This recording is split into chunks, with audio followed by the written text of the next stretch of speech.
Yep, just me. Hold on, guys. Let me fix this real quick. Always having the tech issues. Um, I told you guys I'd be back over here. Just remember to our cast, they can still see you guys, even though right now you can just see my beautiful face. Always trying to figure out those bugs. So once again, welcome, guys. I am Scribbling Penny. I am the community manager over here on Weave the Tale, and excited to bring you this one shot tonight of They Stirred. As I was mentioning in the tunnel, this is currently live on Kickstarter, so make sure you check it out. It's going to be fun, and I'm just excited to do an actual play and kill all of these great people tonight. But I'm sure it's not going to be me, it's going to be their choices that do this to them. So not my fault, right? But I'm sure you guys are tired of hearing my voice. We're going to go ahead and move over to Penny for a Tale and let him introduce himself. Yeah, hi. Penny for a Tale on all social medias. Yeah, that's where you can find me. I will be playing Pete Mitchelson today, an HVAC mechanic. So if you want to keep it cool, call Mitchelson HVAC mechanic. Perfect. I expect a little jingle, a little song in just a little bit. And we're going to go down and to Staffan. Hi there, I'm Staffan, RQ Staffan on most of the internet. I'm playing Chuck the Drop tonight, so completely out of character. This should be interesting to see where it takes us as I go running around with a baseball bat. Normally you can find me Friday nights, keeping the Friday Frights going over on Penny for a Tale. And please come over and join us there. Perfect. I'm going to slide right over to Ben. Hey, I'm Ben. You can find me at DM_BenW on Twitter, where I talk about TTRPGs and learning improv sometimes. I'm playing Reinhardt, the chain-smoking EMT. I love that. Perfect. And last but certainly not least, we're going to go up to Magdalene Bloom. Oh gosh, chain smoking EMT. Hi, I'm Cadence, also known as Magdalene Bloom on the Twitter. Oh, I'm going to be playing Ruby, the survivalist, who doesn't trust anybody but has to rely on these strange people. Otherwise, I'm zombie food, so, you gotta do what you gotta do, Oh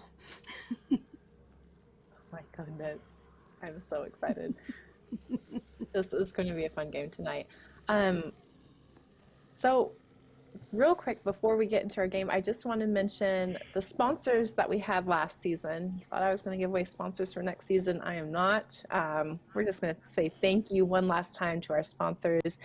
Mighty Narwhal, who gave us Mora. You can find that on Kickstarter as well. Smunchy Games, who played Parsley. Some of our players to my left and right were in that game, as well as Tachyon Squadron Evil Hat Productions, who did Tachyon, as I just mentioned, as well as, wow, my brain is breaking right now. Mitch, give me a help right here. I will look back into that. We also have Broken Dice. Mitch, you are muted. Arcana Media, Black Void, and Christopher Gray with The Great American Witch. So All those. All of those. Game Machinery with Defiant. Absolutely amazing people. Make sure that you check out all of them. They will be in our show notes when we post to YouTube in a couple of days. Also, make sure you check out our Patreon. Everything has been redone, revamped, completely rolled over for this upcoming season that we have. As always, 100% of the donations go to our cast. And so if you see someone that you absolutely love, want to support, donating to our Patreon helps them. But there is also some amazing tiers where you can help name our NPCs that come on. You can create items for them. You can get a sneak peek behind the scenes of what happens in the green room with us. But again, the link is now in the chat. So we're just going to go ahead and hop right into game because it's going to be a good one. So tonight we find ourselves in the wonderful city of Seattle, Washington, just outside of the Evergreen Fairgrounds. It is spring. You have that sort of light mist rolling in from the sound as well as down the hills through the evergreen trees. That scent of fresh pine in the air, as well as old popcorn and rust and grease from this fairground that you find yourselves by. Only 3 months have passed since your worlds have turned completely upside down. Just enough time for you to sort of get used to what's going on,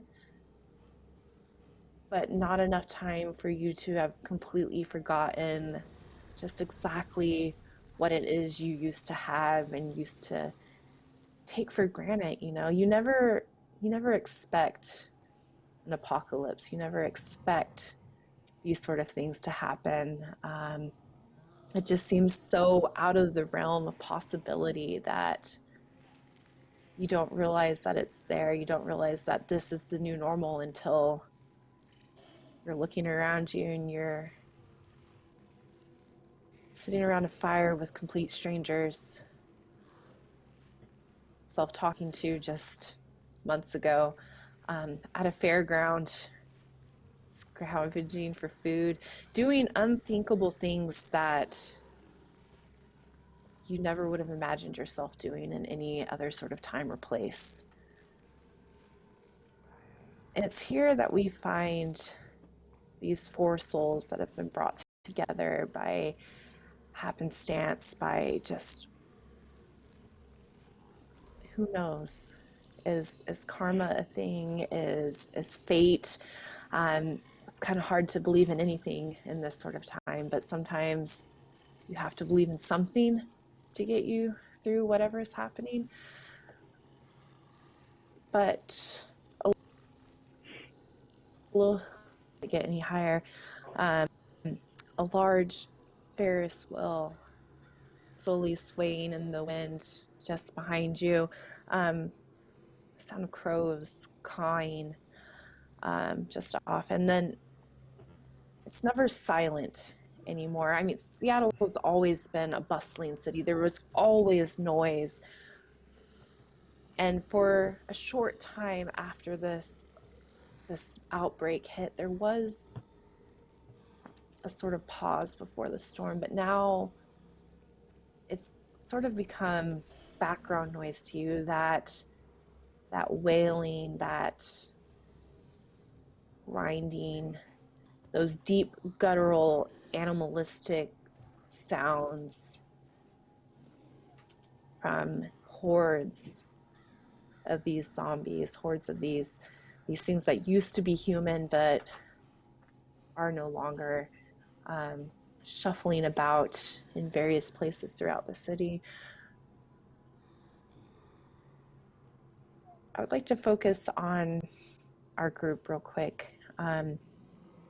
Spring in Seattle is still a little bit chilly, so you're all sort of sitting as close as you dare to one another. It's supposed to be safe. That's why we find these four together. But let's look at our survivalist, Ruby. Why don't you briefly describe what she's doing and sort of what she looks like, what her thoughts are right now? Ruby, woman in her 50s, just looks like she's had a hard life. Just doesn't care pretty much her appearance. Her nails are dirty and hair might be brushed, might not. Who knows? Who cares? Especially now. Does it really matter? Exactly. Yeah, she's probably taking care of her rifle, making sure that the damp isn't causing any rust, making sure the bolt works and everything. And he actually kind of likes the cooler weather because, those hot flashes come on, you gotta. Cool weather's better for that.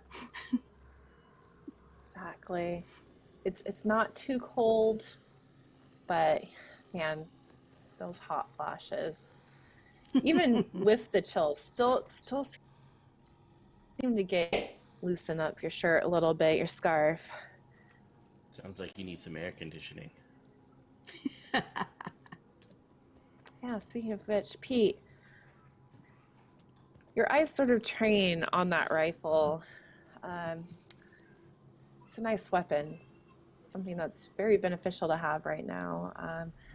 Much better than what you're carrying. Why don't you describe yourself? Yeah, Pete Mitchelson was here on vacation when it happened, came from the East Coast, specifically Boston. He told his family this was a stupid idea, and guess what? It was. Now he's trapped over here in Seattle, which is not a place he wants to be, especially now because there's zombies going around. Sadly, he lost his kids and his wife. Oh well, you move on. Um, yeah.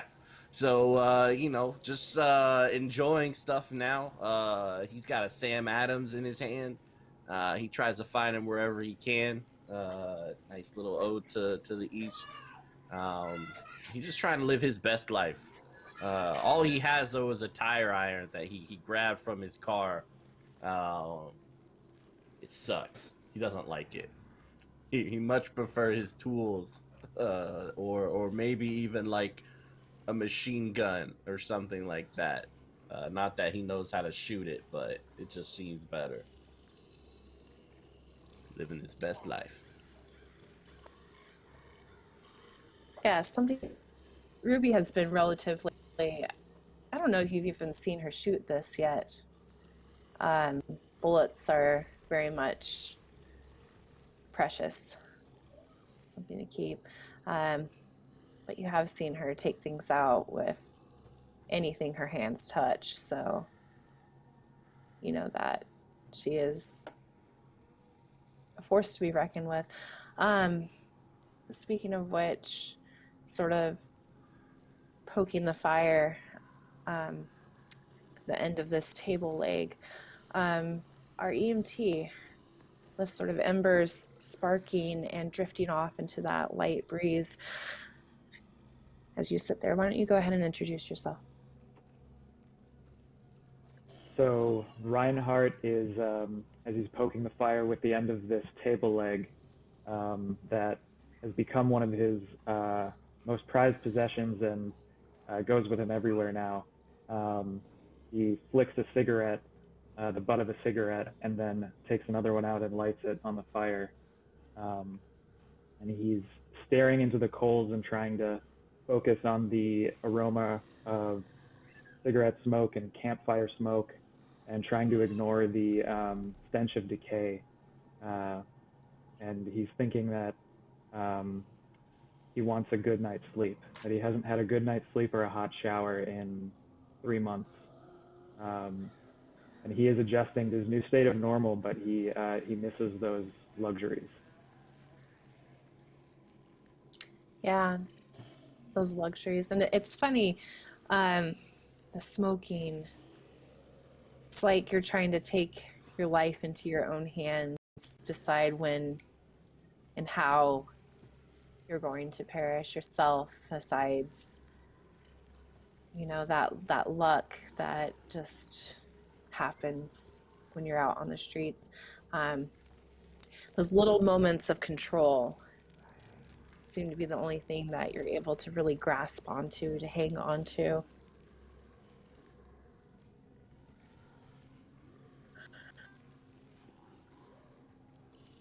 Yes, and while just as Oh, Pete yes. looks for what kind of beer was it? Reinhardt looks for cigarettes everywhere he goes. That's exactly right. It's Sam Adams from Sam Boston. Adams.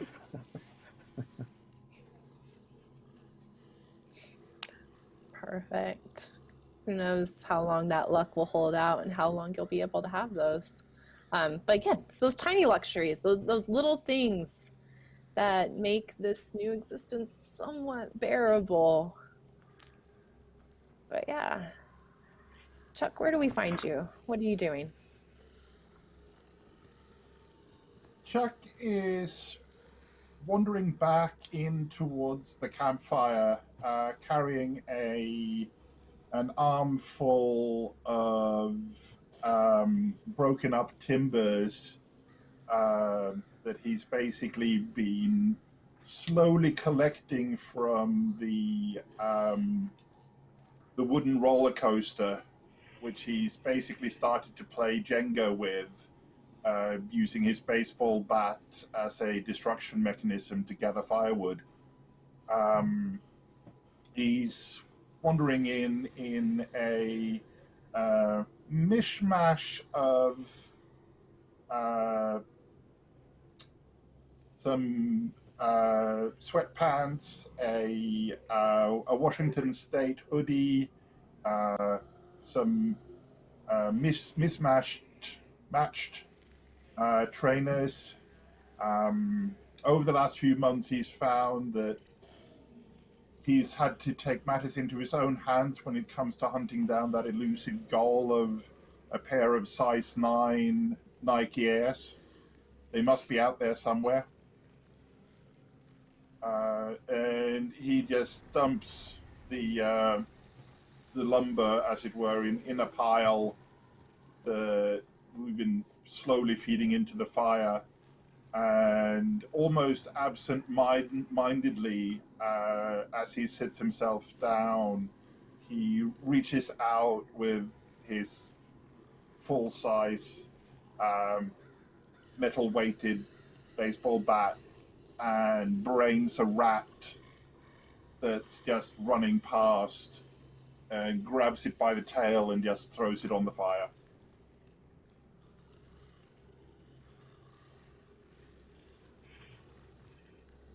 Yeah, do any of you respond to that? This rat just being thrown on the fire. This is what you've come to.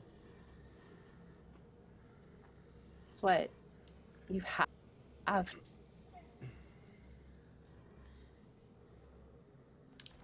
No, So, it works Ruby, better if you skin them first, right?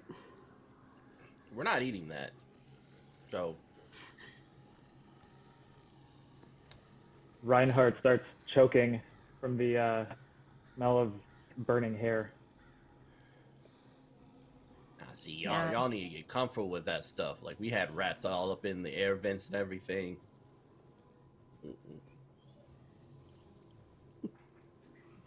Sort of sizzling of meat, the burning of hair. Rats don't have a whole lot on them, so what's your plan for taking this off the fire? You just threw it in. Those squeals, the shrieks of this rat just sort of filling the air before cutting out completely as the moisture is pulled out of it from this heat. The noise sort of makes you wince a little bit. You guys have gotten so used to speaking in whispers and doing things lightly that any sort of sudden noise just automatically makes you jump. Yeah, you see, if we were on the East Coast, these rats would be like 3 times bigger. Way more delicious. So, not to harp on it, but How many East Coast rats have you eaten? none. But I've seen some big uns. We're talking about the size of like terriers or poodles. And everything over here is so small.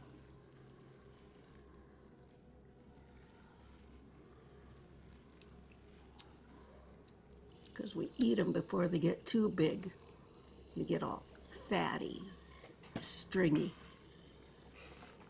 Sounds good though. Certainly more to pluck at. I like them thick. No one likes string cheese. Pete, you're always talking about the East Coast, man. We're here now. We gotta make do with these small rats. Well, hold on. I mean, if you can keep chain smoking cheap cigs, all right, I can harp on the East Coast and such. All right, we all got our little ties that keep us sane. Dreaming that there's something better out there, that's mine. Speaking Reinhardt of leans those, back and takes a deep drag and smirks and says, "Fair enough." yeah, Pete, speaking of those little things that keep you sane, as you set the last bottle down to pick up another one, you find that the case is empty. That was your last bottle. Oh, fuck. That was the Oktoberfest mix pack. I guess in the morning I'll want to go into I don't know, hit up a grocery store, something like that. Maybe a liquor store. And grab some supplies. Yeah. Hell yeah. Yeah, I'm we sick are of these getting Reinhardt's low. sick of these baked beans. Yeah. It's true, Maybe Ruby, find you've some taken strategy stock stuff. recently, right? Oh, You guys yeah. are low on everything. You've had a pretty defensible position where you've been at this fairground. It's hard to want to move from it, but that's probably the only option at this point. You guys, either you stay here in your hole and die, or continue to try and survive. But it seems like we need to make a plan. This grocery store run that Pete has mentioned, or something, but supplies are definitely dwindling, and there's only so much stale popcorn and moldy hot dog buns that you can eat before you need something a little bit more, just a little bit heartier. You know, the rats in the area are definitely not the best, as I'm sure Chuck is beginning to pull it off. Yeah, good luck getting all that hair off that's now charred and stuck to its little body.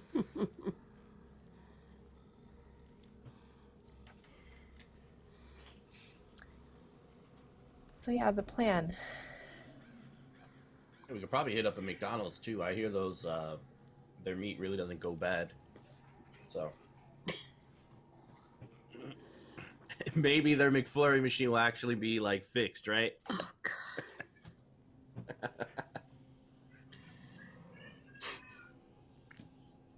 Yeah, We've looked at like they Alright. three have McDonald's. electricity. None of them work. Fucking McDonald's. Still. Always. All right. Here's the plan, right? All right. Okay. Chuck, when we get into the town and everything, you're going to be decoy. You're a strapping young man. You can run around, distract the zombos. While we get in, grab the brewski, maybe some fresh moldy hot dog buns, cat food and the like, and we buck out of there. Solid Yeah, plan. I got dibs on the salmon cat food, by the way. All right. Find any salmon. All right. Perfect. What's up, Ruby? Maybe get some of those tins where the labels have come off, so we can have vegetable surprise. You're getting Gatorade, Chuck. You know those electrolytes. But sure, if we find any without any labels on it, we'll grab those too.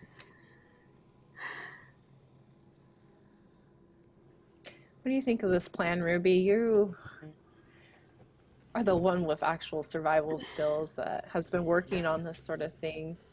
I have a better idea. You really think cat food is the way to go?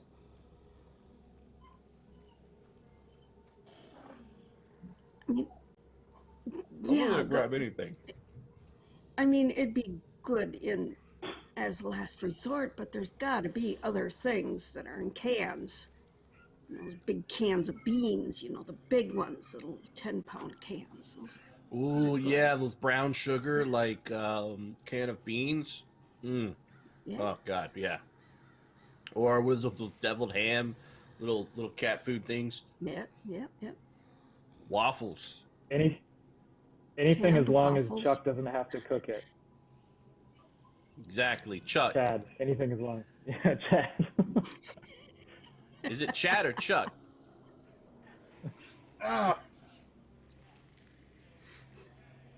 Chuck's cool. All right. All right, Perfect. cool. Man, as long as you don't have to cook it, I'll eat it. Look, what we're getting, no one has to cook. It'll be perfect.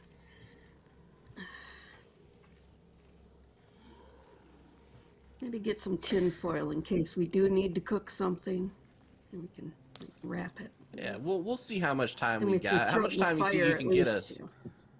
Yeah. How much time do you think you can get us, Chuck?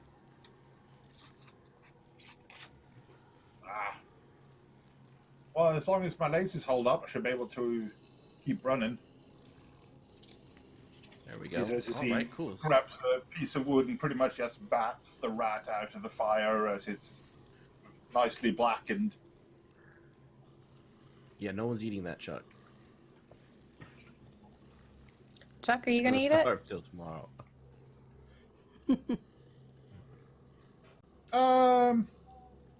Just gonna look at it and then realize that he doesn't actually have the necessary cutting implements to open it up. And we'll probably just leave it on the ground for the sort of, well, at least it won't be rotting. Yeah. Yeah, just fresh cooked meat. And it smells strong. Sure, that's fine. Yeah, I'm gonna toss that back into the fire. Just kick it. Yeah. Gonna solve that problem right here and now. Tomorrow bit we longer. eat with beans, deviled ham, Twinkies, a full course meal, and a nice brewski afterwards, and we'll all sing songs as we watch Reinhardt kill himself chain smoking. Oh man, That don't get won't my be hopes at up. all smelly, will it? Huh? Not after a while, when our guts all get used fine. to it. Yeah, and we probably need more toilet paper and wet wipes. You guys ran out of that a long time ago. We're using our hands now. It's not great. All right. Maybe you are. What y'all been Easy. using? Ruby knows the importance of hygiene. I may not be the This is a- cleanest, but yeah, there's things these hands don't touch. There's some importance. Yeah, so the plan, it seems like, to wait a day and go in the morning to find supplies. Perfect. With Chuck as Where decoy. with Chuck as decoy? Yes. So I'm sure you guys take shifts through the night.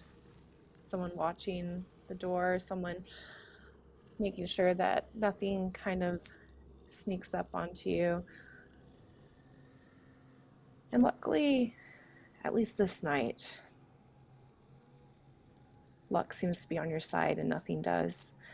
That morning comes too quickly as you guys are all pulled from your dreams of what life had been like before. Who would have been the last person to keep watch?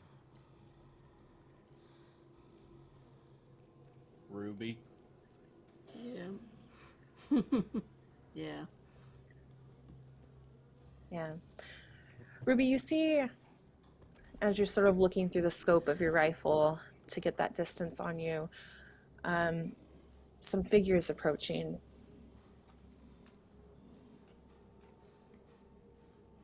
Do they They're look walking like they're normal. walking normal, or They're walking quite normal, as normal as you can, sort of that slow walk that you guys have all come to adopt to make sure that you don't trip over anything, the less slow noise that you make, and just sort of that you don't want to be surprised by anything as you round corners, those wide angles, that sort of thing. But there's definitely that sort of determination, that deliberateness in those steps that is human. guys? Reinhardt, Chuck, Pete, Eh. people coming Oh this way. fuck. Let's hide.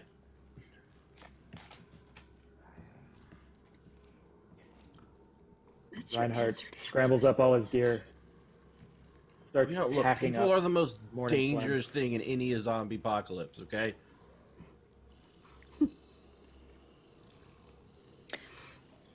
Again, they're walking through the fairgrounds. Ruby, you still have your scope on them, I assume, having not looked away.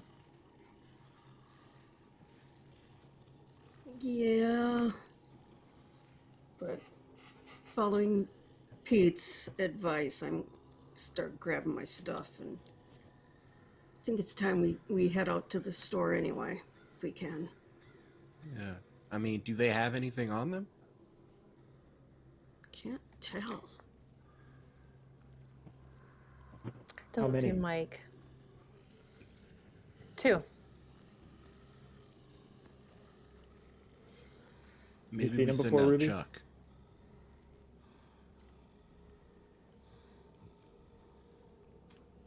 Ruby, they look vaguely Male, familiar to you. female? 2 males.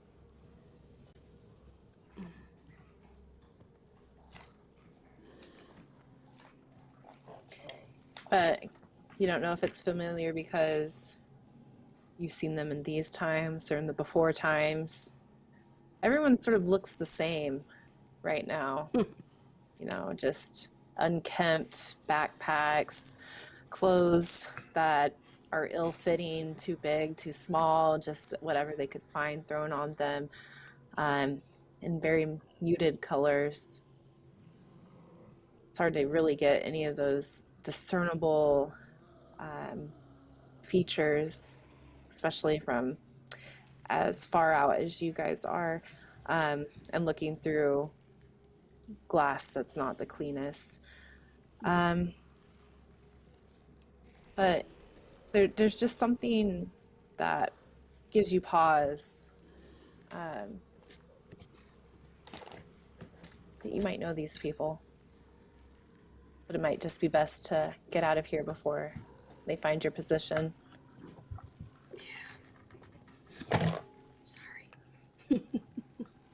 Look, I say we send out Chuck, and me and Reinhardt, we circle around them, and Ruby, you keep your sights on their heads. Chuck, you give a signal, and we get their stuff, send them on their way.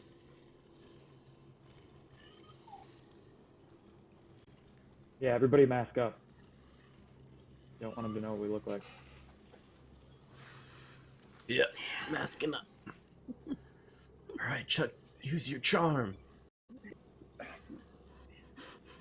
And Chuck will show up from inside of the one corner of the remains of one of the fairground huts where we've essentially made our beds. Where so far he's been hiding underneath a set of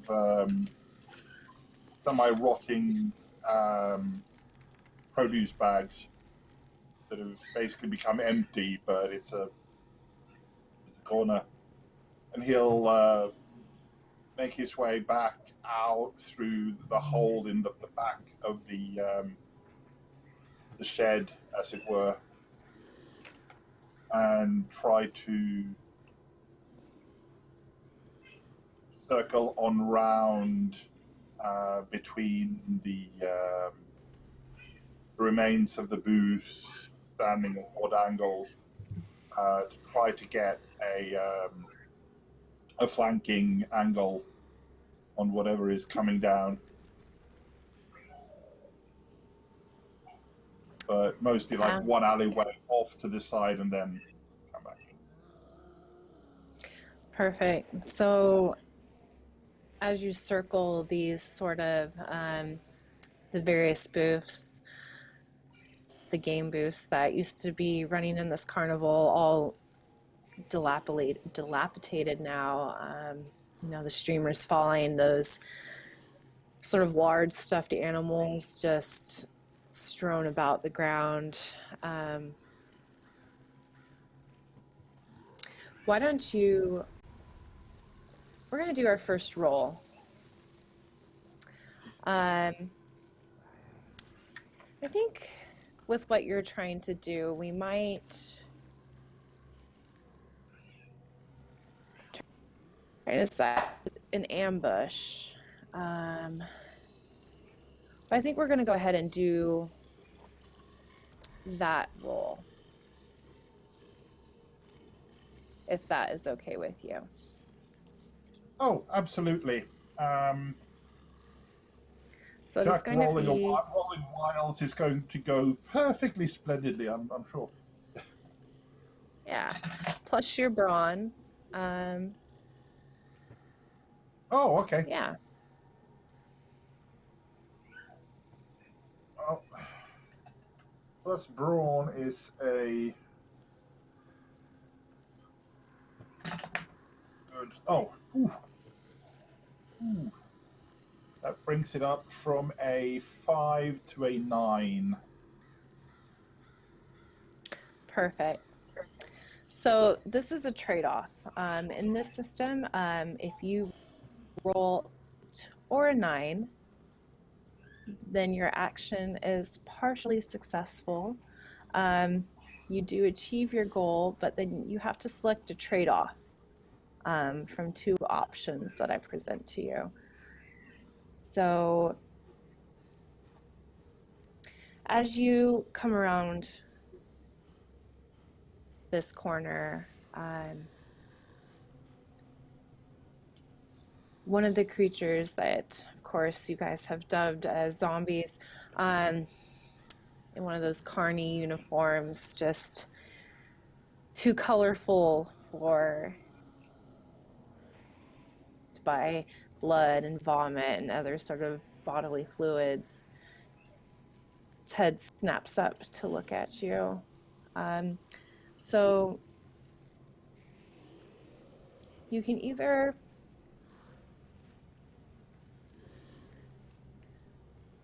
fight this thing. You're able to either, so the trade-off is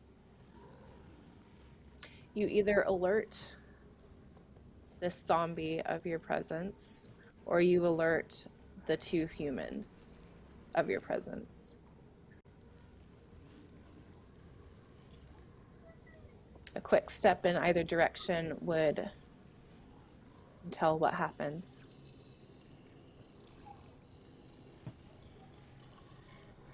with a quick sort of voce. Oh crap, it's them. He's going to step towards the human side of the equation. Yeah. And as you see these two individuals, stepping quickly out of the way before this zombie fully sees you, it is them. That gang that has so notoriously taken over the position of Seattle, just north of you. They control most of the stores, the crops, the sort of things that happen in that area. But it's just you standing before them. What do you say? They seem surprised to see you, startled. Both of them, you notice, have raised their weapons, probably expecting one of the zombies to walk out, but instead quickly realizing that it's just a human.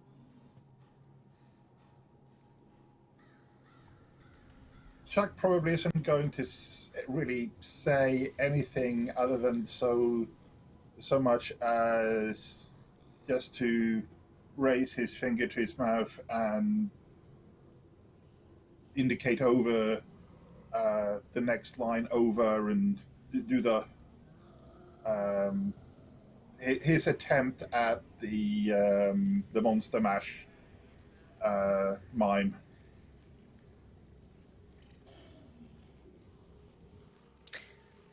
They understand exactly what you mean. Look at each other before one hefts this sort of kitchen knife that they have. You can see that their grip tightens around it, and the other, just a large branch, something that they probably picked up off the ground. He gives a head jerk towards that direction and looks at you as if, Chuck will just double hand grip his baseball bat and nod and turn around to essentially lead them back towards the zombies.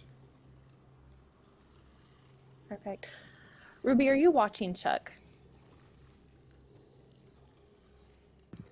I'm more watching them, the two guys.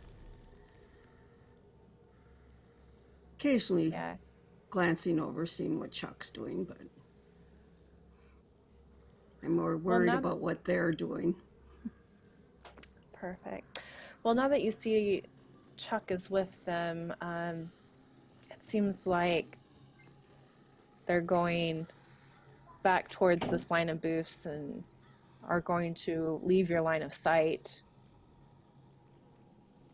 with Chuck in tow. Well, Chuck seems to be leading the way, but you don't know if words were said or exactly what is going on.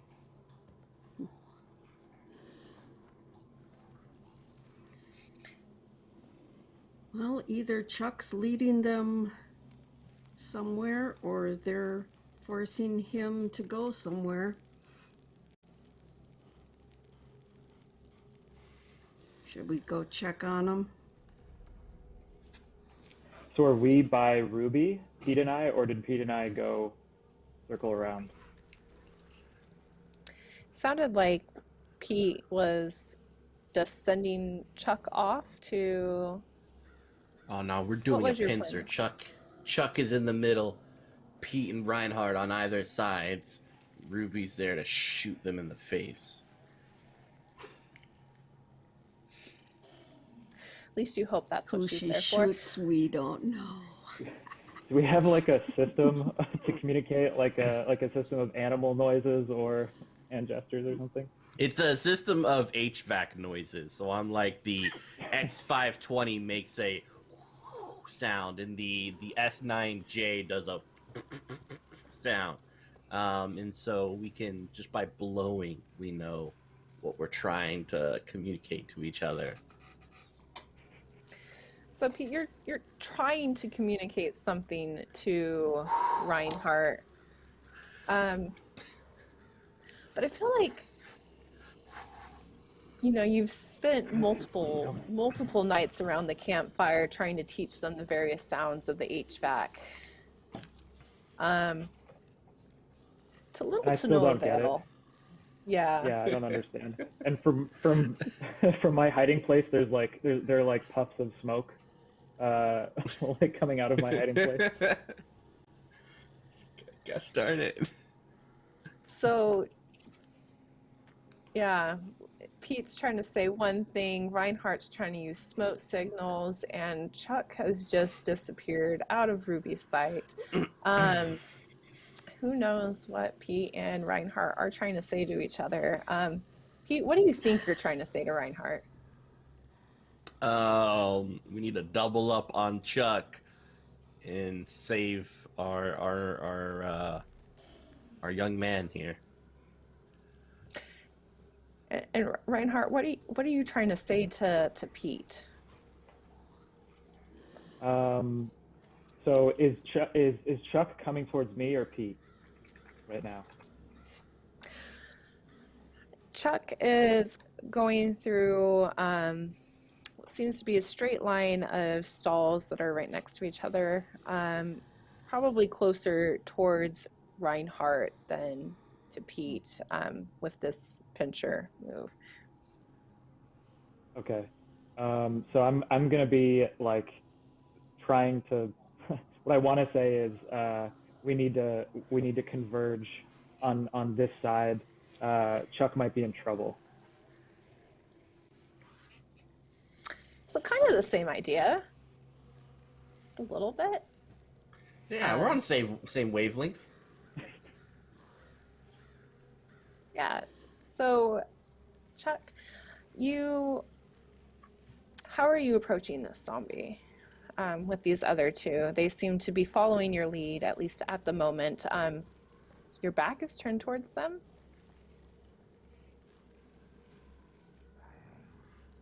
Yes, Very by trusting of you. by about a step, but off to the side just a little bit. Not so that they're in peripheral sight, but at least I'm not in immediate bash over the head range. Um, Chuck is naive, but not necessarily suicidal. Also, the them have helped him before, and he thinks that there's a balance there. So he will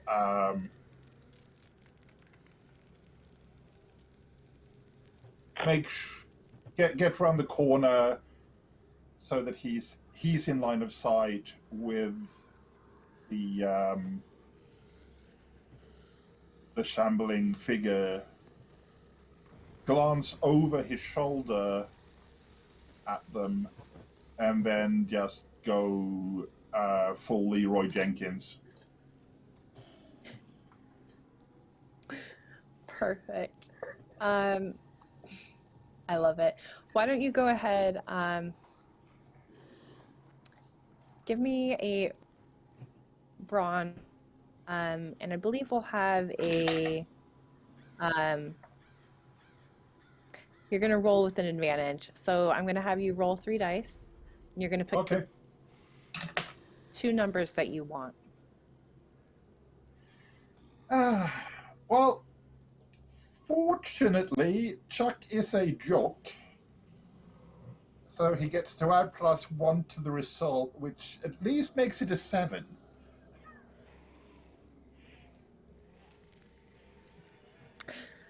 Again, trade-off.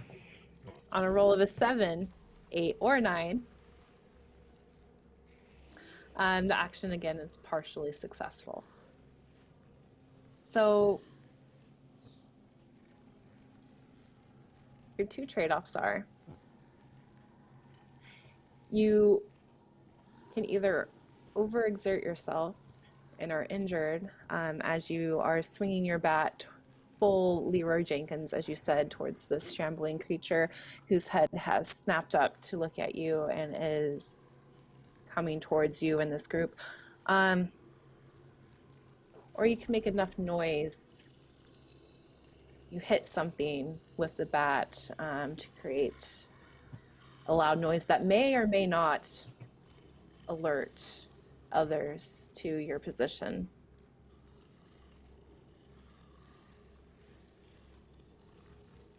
I think he's going to temporarily his temper gets the better of him, and before he even realizes what he's done as he's rushing in, he's shouted out the game cry of the Washington State. I'm going to think of the Panthers as he's running in and do the smackies.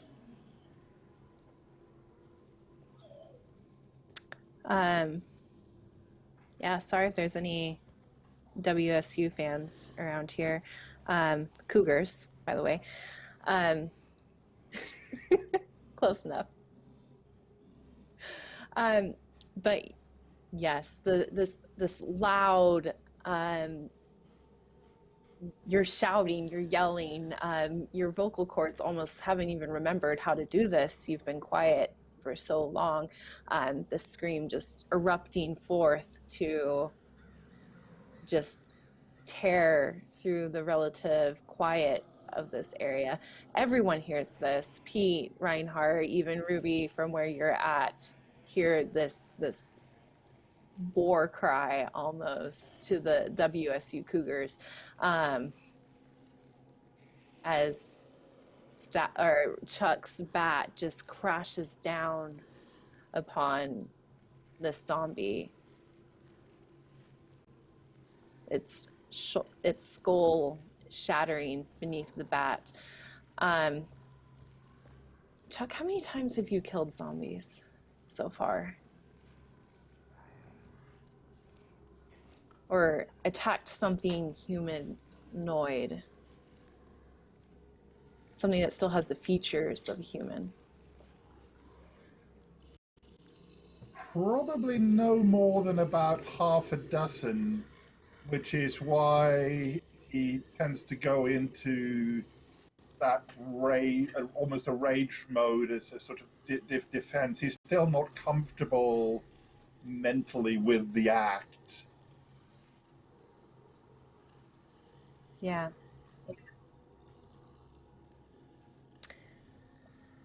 It's hard attacking something but this zombie crumbles beneath your swing. This guttural sound catching in its throat as it falls, twitching, an arm slinging out towards you.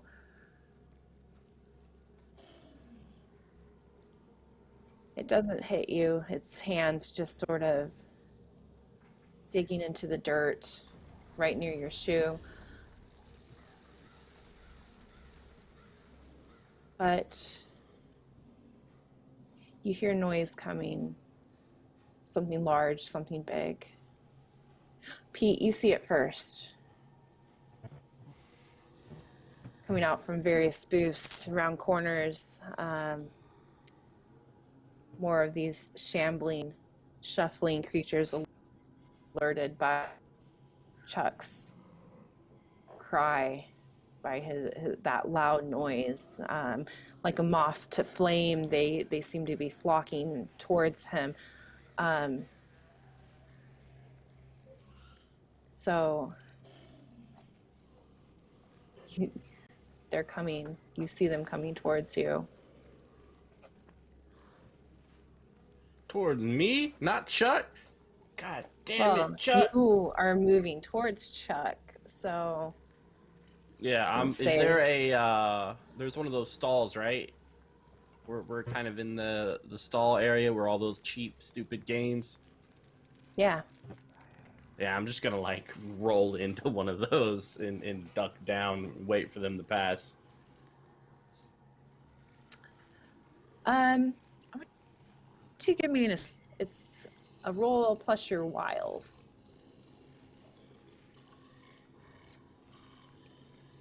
I got a 6. Not good, my friend. I know, I got a 0 in everything. I'm So not good at anything.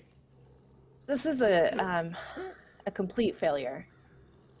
On a roll of a 6 or less and they stirred, you utterly fail at what you were attempting to do.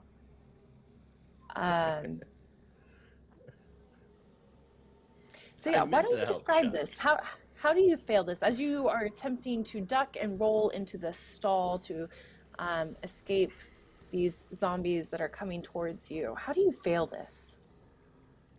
Yeah, it's one of those stalls with the little those circlets you throw on the bottles, but it's been like smashed, so all the bottles are on the ground and everything. So he flips over and lands in the center of it, and then just trips on the bottles, and then all the bottles start clanging against each other. So it's like just this horrific like, and he's like, fucking hey, god damn it, shit.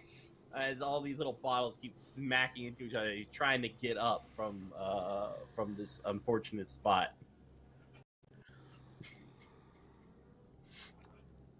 Yeah. Perfect. Here is also the issue, because you also rolled less than the current trouble score. Oh, it got bigger. It did. Because you're in more trouble.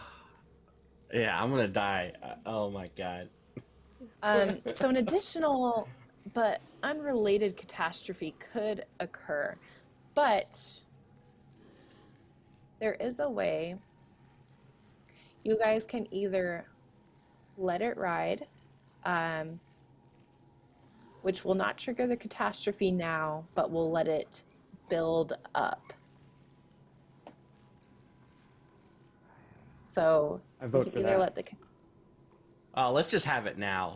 If we're in a pile of crap, let's just dump it all, so that we don't have to deal with the chunkiness later. Let's see. Because the chunkiness might be bigger chunks. Exactly. We don't want that. And if nothing else, we're dragging a couple of them into it. So whether that's good or bad, who knows? Yeah. Yeah, Well, remember, I'm this is saving an Chuck. unrelated. Yeah. Yeah. This is an unrelated catastrophe happening that will probably affect you guys. Like, but it's not related to Bitcoin stock prices go down after we invested like the other day. Yeah. God damn it. You get that chirp from your phone, that notification. Yeah. Gosh, but here's darn the it, thing. Elon. Yeah. So we could let it ride, increase it by 1, so then you'd have to roll under 9. Or, as you guys seem to be wanting, we can use the get out of trouble, so the catastrophe will occur, and it will cut that trouble rating in half. I'm all for just let's have it out. Perfect. Well, Get out I'll of let you trouble, guys I think. know what happens very soon. But Pete, you do take some damage as you roll into that glass. It cuts your hands, your forearms as you protect your face. Deep cuts too. You know, just sort of combining with that cacophony that you created with the shattered glass and the bottles falling down around you. You can't help but shout out, scream out in pain as you are cut up by this glass. So you have superficial injuries, Great. which will be a -1 penalty to all of your primary stats. Yay, now I'm -1 on everything. But you also failed to escape. So you are literally on the ground as this converge towards you. Reinhardt, Chuck, Ruby, you guys do see this happening. Chuck, you see that the group that is with you has turned towards this horde and are backing up slowly towards Reinhardt's position, looking at you like you're fucking insane. Still standing over this body, that bat loose in your hand.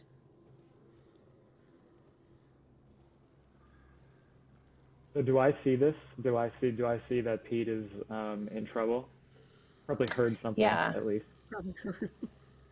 I mean, he was shouting. So I'm But yeah, gonna start you like see. Go ahead. I'm gonna start like banging on the car that I'm hiding behind. This like burnt out car. I'm gonna start banging on it to make noise, even though that's gonna draw them all towards us. It looks like they're closer to Pete, and so we'll have more time to get away.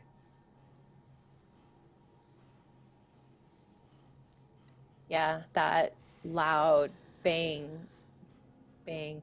It's another noise, another thing for them to move towards, to converge on. There's also that fresh smell of blood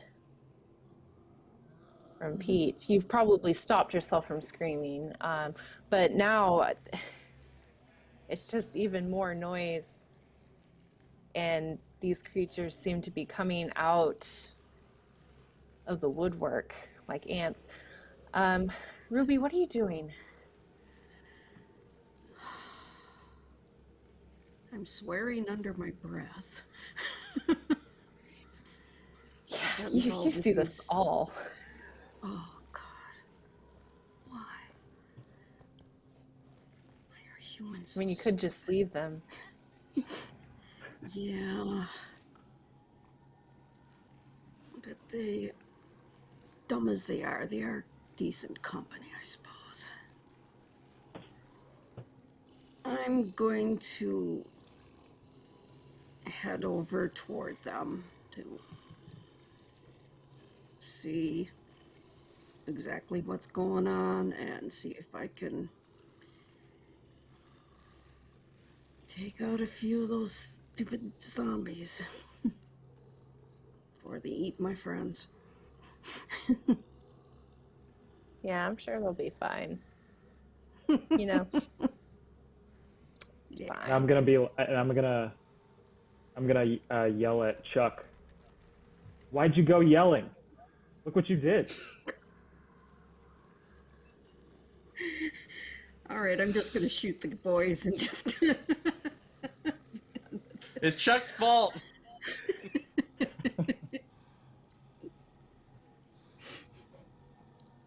Let me just adjust that trouble score. You guys just have to. Come on. Yeah, we do. Can't laugh in the apocalypse. When can you laugh? Perfect. Chuck, how do you respond?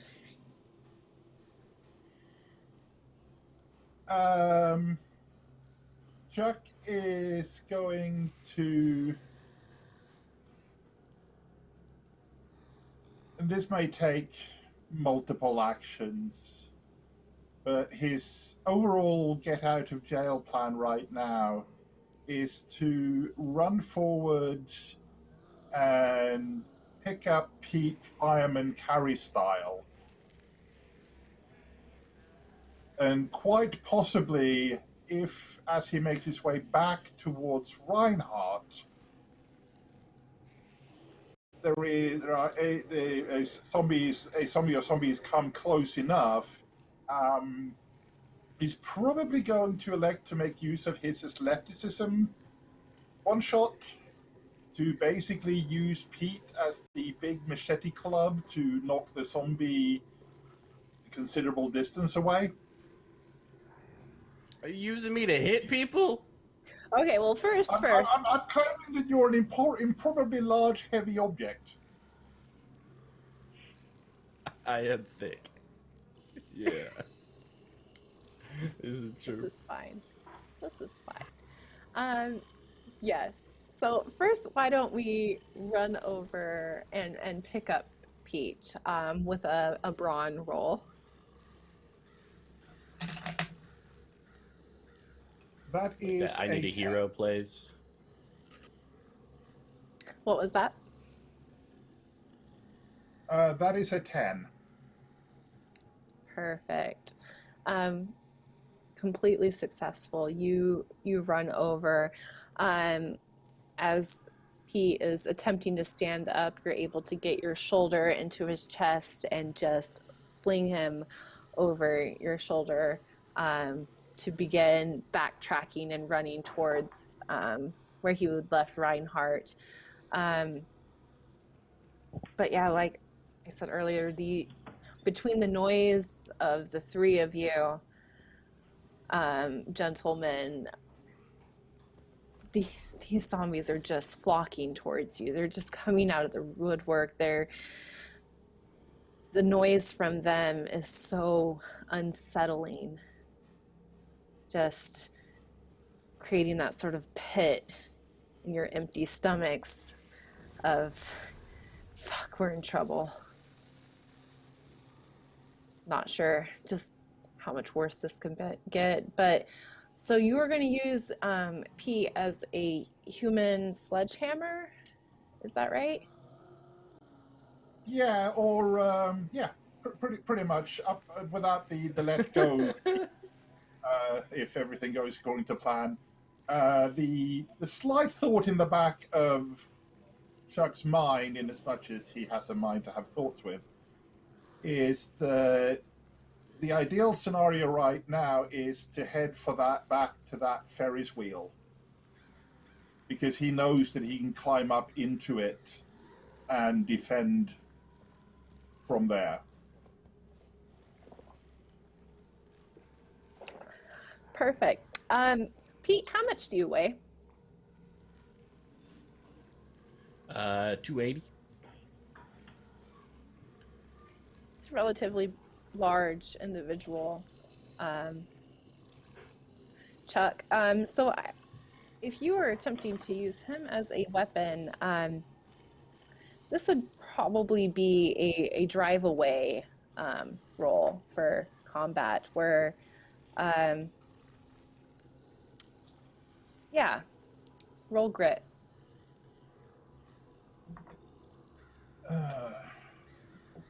You are attempting to outlast. You're attempting to push something away with the human. That is all cut up, and I'm sure it's fine to sling him at a zombie. Somehow or other, my dice decide that now is the time to roll an 11. That sounds good. So I just imagine it's sort of a line drive through, whether it's knocking down or almost knocking back a lot the group of zombies that are starting to encroach, and just opening just enough of a gap to make the run through.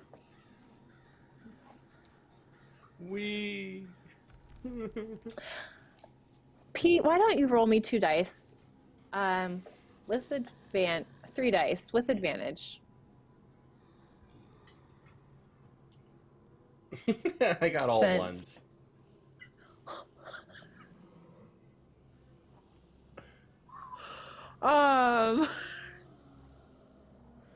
Right. So,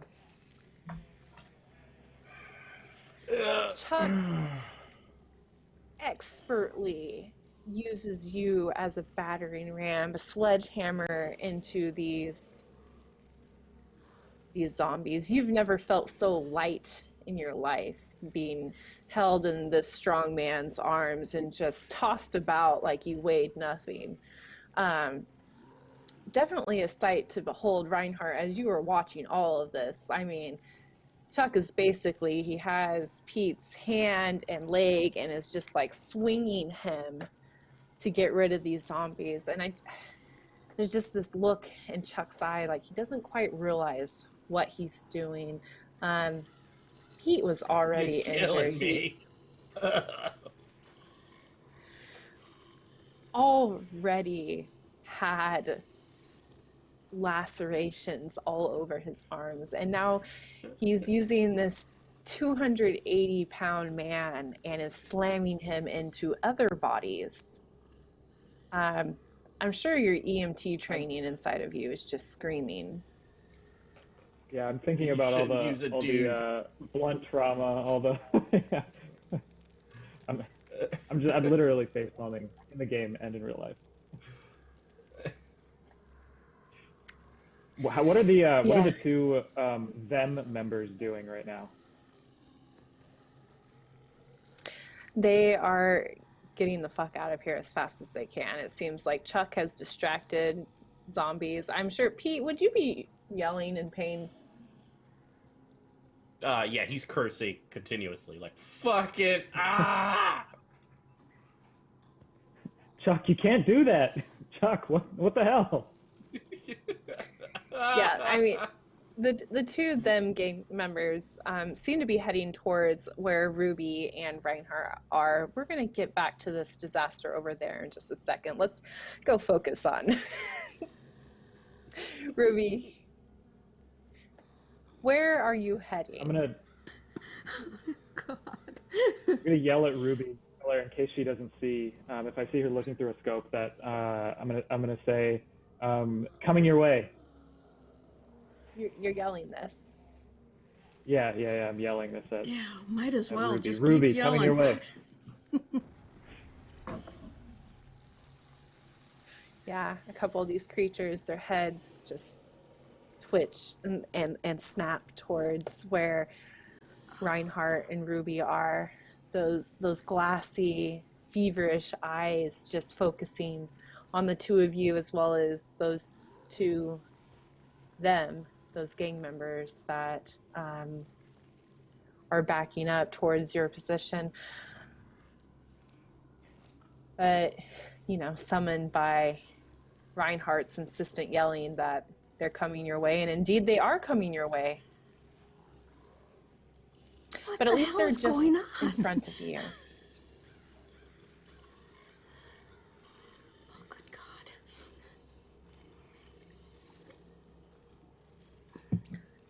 But yeah, Reinhardt, Ruby, what is your plan? What you would need to get through this throng to get towards Pete and Chuck. You have these two gang members. Have you even looked at them yet, Reinhardt? I don't. Or have you been focused on I this guess other? I don't think I have. I think I was trying to stay hidden while I was maneuvering around, and then everything kind of went to hell, and I've been focusing on that. And I think I still am not really sure who they are. How close are are the zombies following them towards Ruby? Well, they're following them, but more towards you, who has been shouting, and these gang members just happen to be going in the same direction. So I mean, this is your fault, but they're going Okay. this way. Okay. Do I recognize them now? You do recognize one of them. Okay. It's a face that you have sort of burned into your memory. Hair pulled back in this messy ponytail, just the way you remember it. Dark, greasy. And those thick hooded eyes of Clancy. Clancy. You guys go way back. I'm gonna mutter under my breath, "Fuck," and then throw away my cigarette that I've had until now, and I'm gonna yell, "Clancy, was this you? I see you, Clancy." And I'm gonna point my table leg towards him. as I'm kind of like backing up away from the zombies. Who the fuck is Clancy?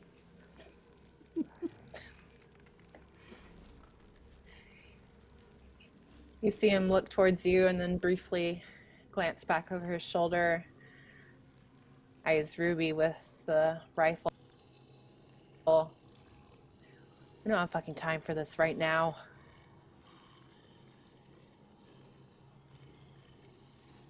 Ruby, if you're gonna shoot anyone, shoot this motherfucker. And I'm gonna point towards, and I'm pointing towards Clancy. He owes me a life. Where are Pete and Chuck?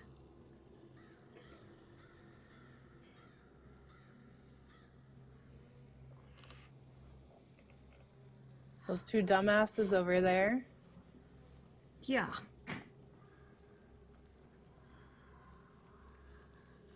Oh God, they're zombie food, aren't they? Oh, good We're all gonna be God. fucking zombie food if this one doesn't get his head out of his ass. We need to move. Would there be a propane tank anywhere nearby? You know what? There probably is. That's the thing about many of these carnivals. They have those propane tanks hooked up to a lot of these booths to Yeah. supply heat. You know, many of them were torn off, but I'm sure you could probably find one, maybe two around if you look. No, this isn't exactly how a Wiles roll is to be used, but why don't we give that a go? Sure.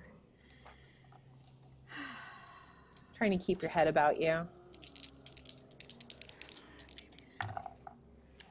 8 plus 0. 8. Perfect. It's still a success. There will be a trade-off to it. But yes, you do see a propane tank. But your trade-offs as you find this tank within your sights, things can either get worse while you're thinking about shooting this, or you need help to do this, and you're going to owe someone a favor.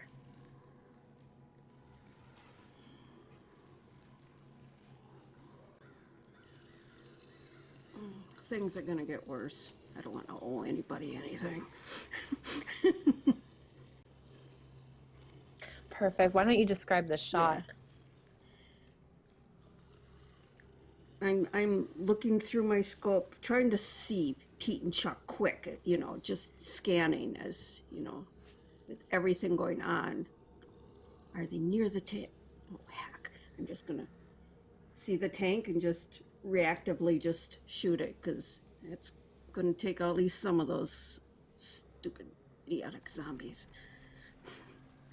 Yeah, and are you doing this to clear the way near Pete and Chuck or near yourselves? Just wherever it'll take out the most of these creatures, I think, more than anything. I'm not even thinking about, you know, clearing the way for us, just taking out these things. Yeah.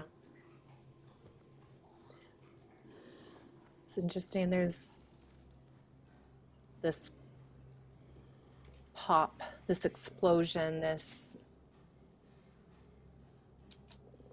grand noise as a booth literally explodes, sending wood and shrapnel every which way, zombie pieces just going flying. The thing is, though, this fungus that has infected the brains of people, it just infects the brainstem. They're able to keep these bodies moving to infect a new host, but the heart has stopped, so it doesn't pump blood through the body. So, you know, you hit a body with a slashing weapon and it doesn't spray blood, you know, like you all saw in movies growing up. It just pools, it just falls. But the thing about an explosion is that it just sends all that flying. And you know that this disease is spread by fluid as it seems to rain down upon all of you. But we'll get back to that. So we go back over to Pete and Chuck. We're having a good Pete, time. you're seeing stars. You are that sort of darkness at the edge of your vision and heat building in your mind. You are in unimaginable pain right now. And you know that something's wrong. Do you ever yell out for Chuck to stop? Yeah, I'm cursing him the whole time. Like, motherfucker, stop, stop. It hurts. God damn. Yeah. Chuck, And I think as the crowds thin just that little bit, and the wide receiver portion of Jock's hardwired brain kind of kicks in. He sees that gap, just that path through the slightly thinning hordes. He'll just put his head down, put his shoulder in, and try to make that breakthrough towards the Ferris wheel. Yeah, you clamber up that railing, getting into it. It's one of those closed portioned Ferris wheels, almost like a gondola of sorts. You rip open that door and throw Pete unceremoniously inside, like a football after the touchdown, and just slam the door closed on this little cabin, this little, I don't want to say coffin, but kind of like that. Hands slapping against that. Yeah, that's a better word. You know, shaking, slapping against that. It's not glass, that plastic, that heavy plastic that's supposed to be a window.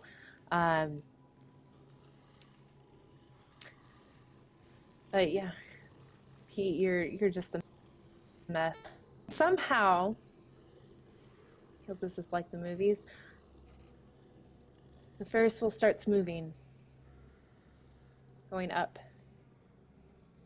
You guys ascending to the top. That carnival music playing in your ears, as you ascend to safety, you think. But yeah, Pete, Stefan, go ahead. You dick. I'm just gonna lay here.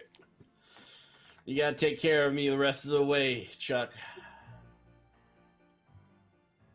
Oh, no worries on that, Pete. Well, once we get Reinhardt sorted, and Chuck will look up and try very hard not to think about how much the anchors for this particular gondola are creaking against the tinned music in the background that's just sort of boring into his brain like a dentist's drill almost. As the rust and the wear over the last few months have taken their toll on the structure, quite possibly along with the judicious removal of some of the supporting structures down below that Chuck is aware of was some of the early wood that was used to create fires. But as you say, for now, they're safe. Possibly not sane. And Chuck will take a moment just to take some deep breaths and look out over the scene below and try to get a sense of just what is happening.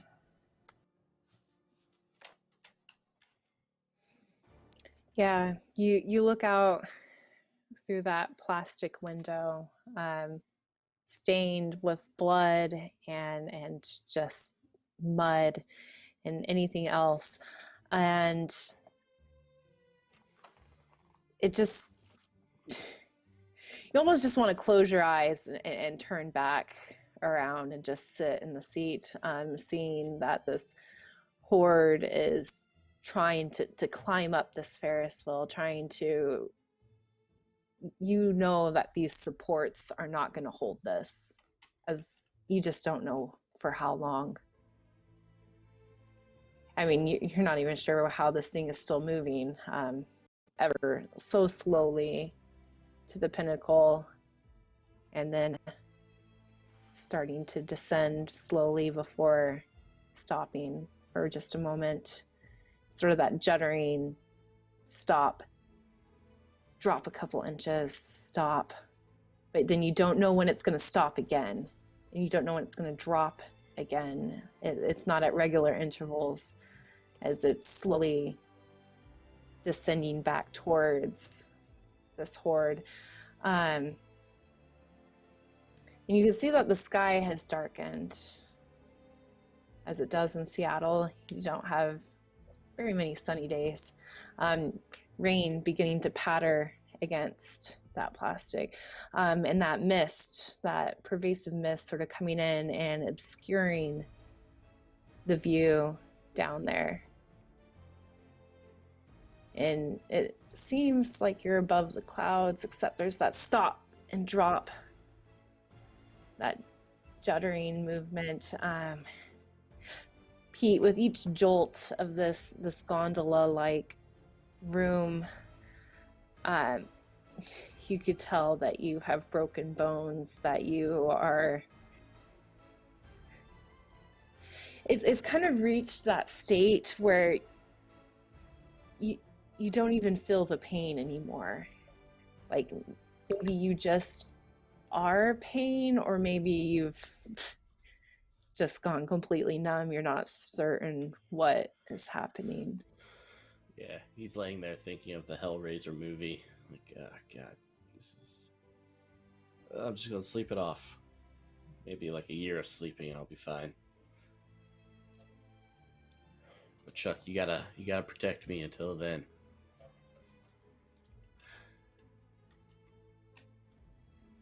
Your whole life has been leading to this. And Chuck just stands there, holding on to, most of the time holding on with both hands to his baseball bat, sort of being the whole protector of a figure. But of course, every now and then as that drop happens, that judder, he has to reach out and stabilize himself, which just sets everything moving in a slightly different direction on top of everything else. So it's by no means, I would say, a comfort-inspiring sight, but it's a sight. Yeah, as you turn to sort of look at the state of Pete, open wounds, darkening around the edges. You don't know how much time he has.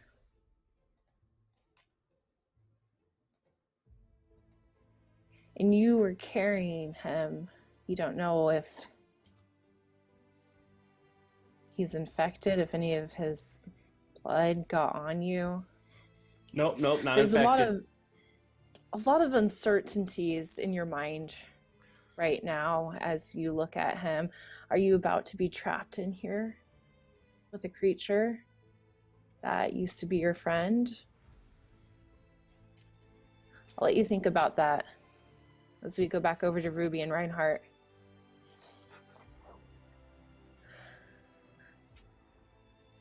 Your ears, both your ears are ringing after that explosion.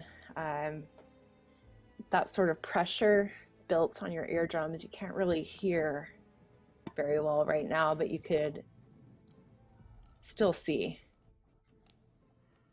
It's raining blood and limbs and flesh and sort of everything. But go ahead, Reinhardt.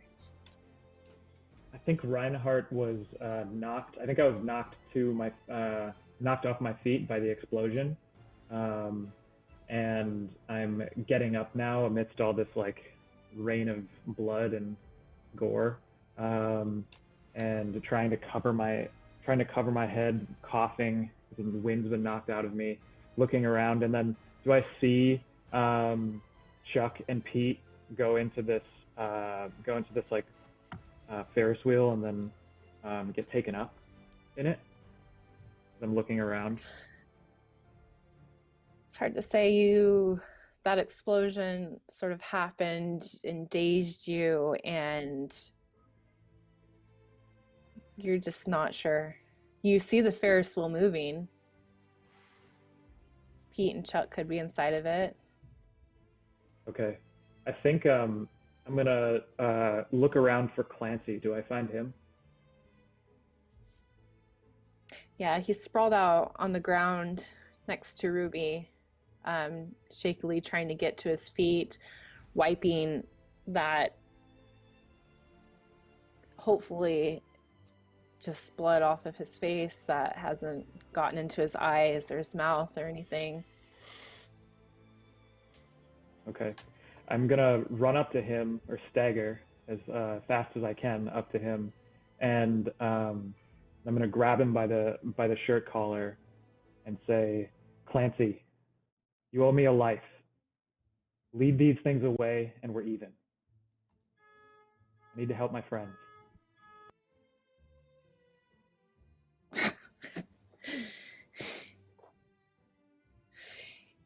He taps his ear, just shakes his head. I'm gonna yell in his ear. Clancy, can you hear me? You owe me a life. You need to leave these things away. And I'm gonna point at him, point at any remaining like horde of undead around where Pete and Staffen were, and then signal that he needs to like lead them away, try to mime that, and then point to him and me, and then say this. What are you doing, Ruby? I am laying on my back with my arms over my face to protect me as much as I can. When I feel like it's stopped raining down blood, I'll just slowly just lay there and just try to get my bearings, see if I hear any more of those things anywhere near. If I can hear anything. Yeah, it's just sort of that tinnitus, that ringing in your ears right now. I'm trying to find a dry place and just wipe my face just to make sure before I open my eyes that there's nothing on them that could drip in. Yeah. You were masked up, though, if I remember right, when you came. Yeah. Just in case. Just and just slowly sit up and see Reinhardt and the Clancy guy and try to figure out what's going on with those two. How many zombies are still about us? Near you, at least from the explosion, not any whole ones that can just walk towards you. Yeah, the explosion was closer to you than it was to Pete and Chuck. Yeah. Rain begins to fall from the sky. Thank you. Darkening. It is making it more difficult to see that far out. Probably more than 20 feet ahead of you. But Reinhardt, you're trying to call in a favor, so I need you to roll plus favor. All right. 6 plus favor is 7. You have rolled under our trouble score. And you have also, there will be a trade-off as well. So yes, we'll he nods. You're doing so good. Yeah.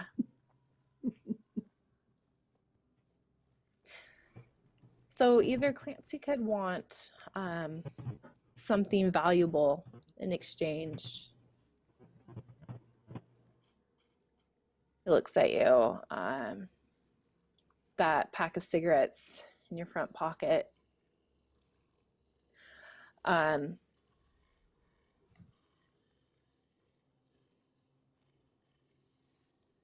Or he looks at you, his nose wrinkling. Then she comes with me. He points, jerks a thumb over at Ruby.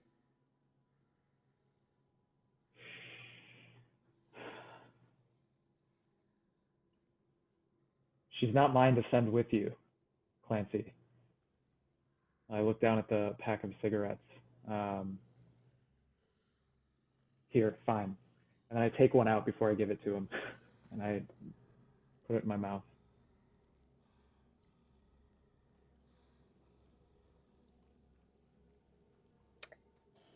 He's shaking his head as he holds out his hand. I need something to light these.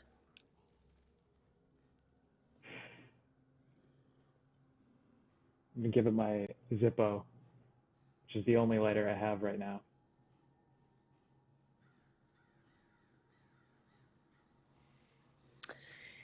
Stops for a moment, flicks the lighter until it catches and lights the cigarette, putting the pocket and the rest of the pack in his pocket.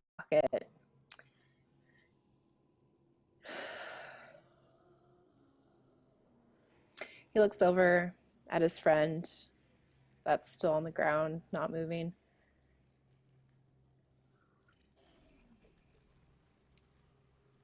That's 2 lives over there. Fine, I'll owe you me a one. favor. You do this for me, I'll owe you one. And I think as we're talking, another zombie is like clawing its way towards us, and I'm gonna beat it with my table leg.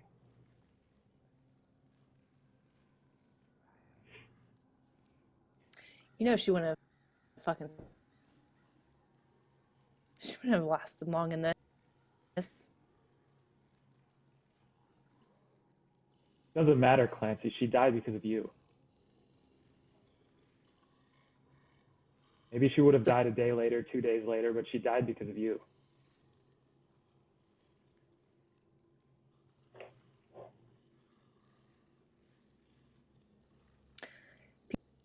People, Reinhardt. Yeah, but I cared about her. Yeah. And I thought we were friends. He takes another drag. Friends are a luxury in this time. He blows the smoke in your face.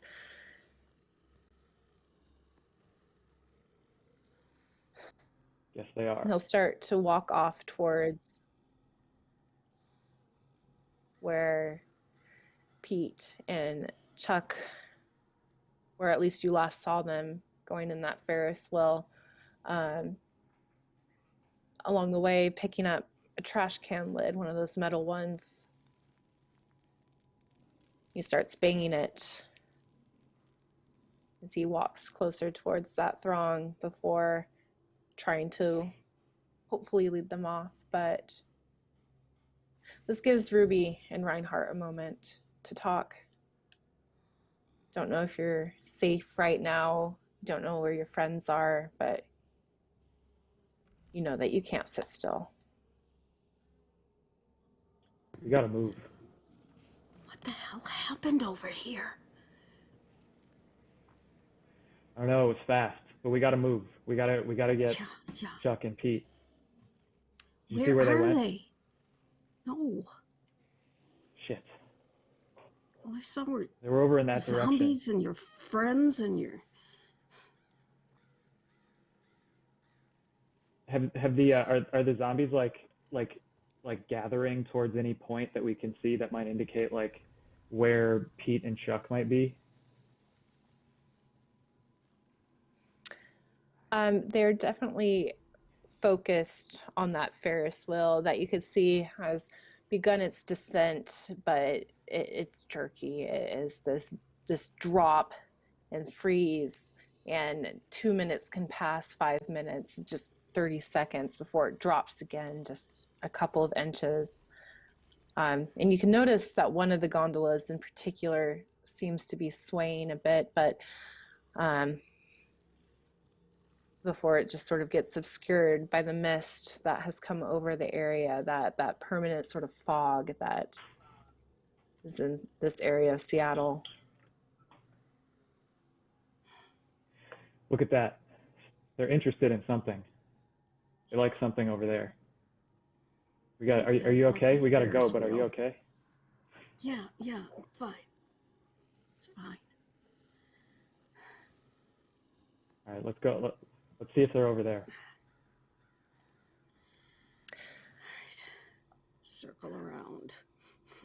Yeah. Try to get the back side of the Ferris wheel instead. Ruby, as you're walking,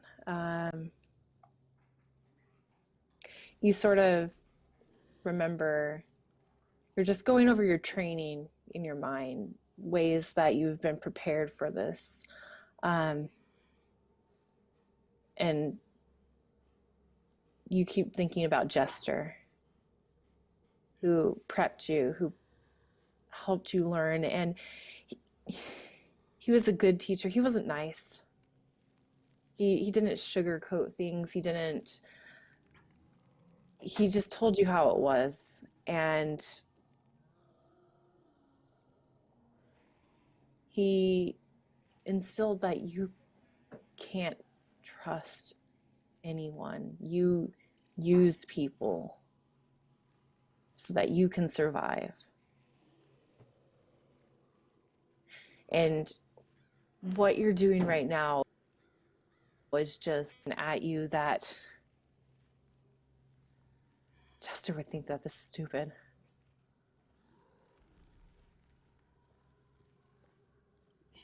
Why am I walking toward the horde?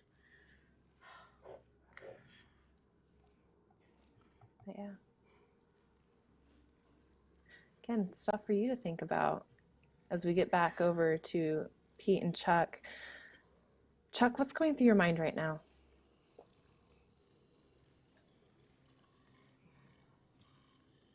The one thought that keeps swirling, or trying to fight off this incessant tinny clown music almost that's beating his brain into a headache,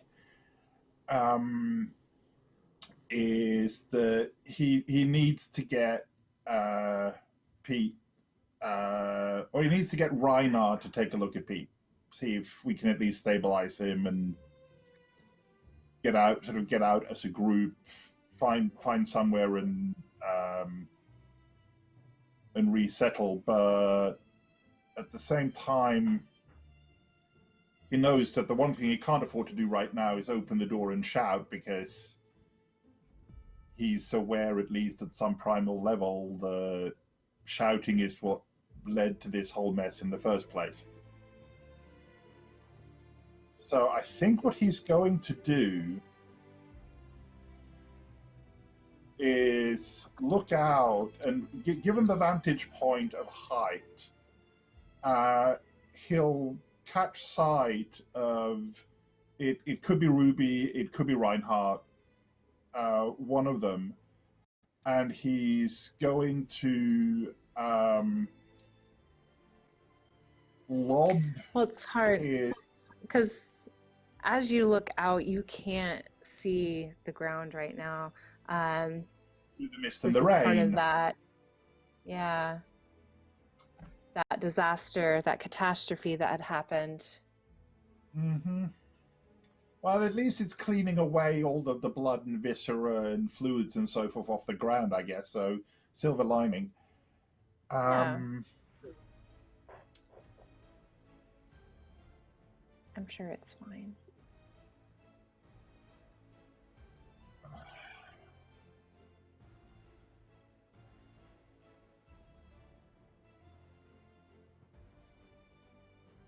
Yeah, I think he's going to realize that he doesn't have any good options left in his mind. So he's going to open the door, or attempt to, and doing that whole hold on to the grab bar inside with one hand, slightly lean out and just give one loud whack on the metal with the baseball bat from the outside, and just hope that it's enough of a signal for Ruby and Reinhardt, but that the overall fog and rain will just disperse the noise enough that it's not going to be a counter signal to the rattling that he's hearing sort of moving away in the distance from, well, he doesn't know what, but it sounds like a zombie bell to him.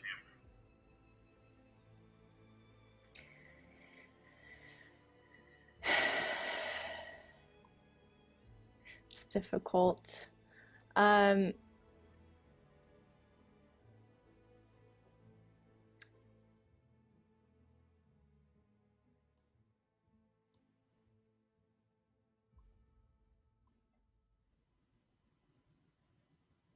Just in your happy world right now.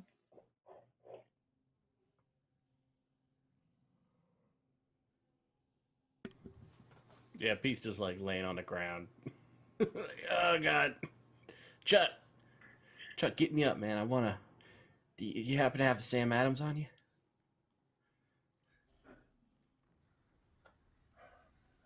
Chuck is going to do an honest sort of pat the pockets of his hoodie and say, "Sorry, man, I'm tapped." Oh, that sucks, man. He'll help Pete sit up on the seat. Can you sing the intro to what was that? Happy Days for me?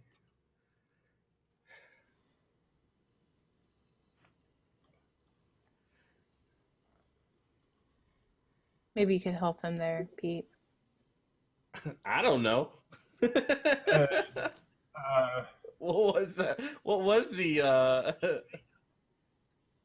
Oh man, I'll have to look this up too because Sunday, I kind of have it in Monday, the edge of. happy days. Tuesday, There we Wednesday, go. happy days. I knew someone I knew. think what Chuck will end up doing is that he'll get his rerun shows wrong, and just his mind immediately just goes to Boston, and will instead start quietly sort of voce do the theme intro for Cheers.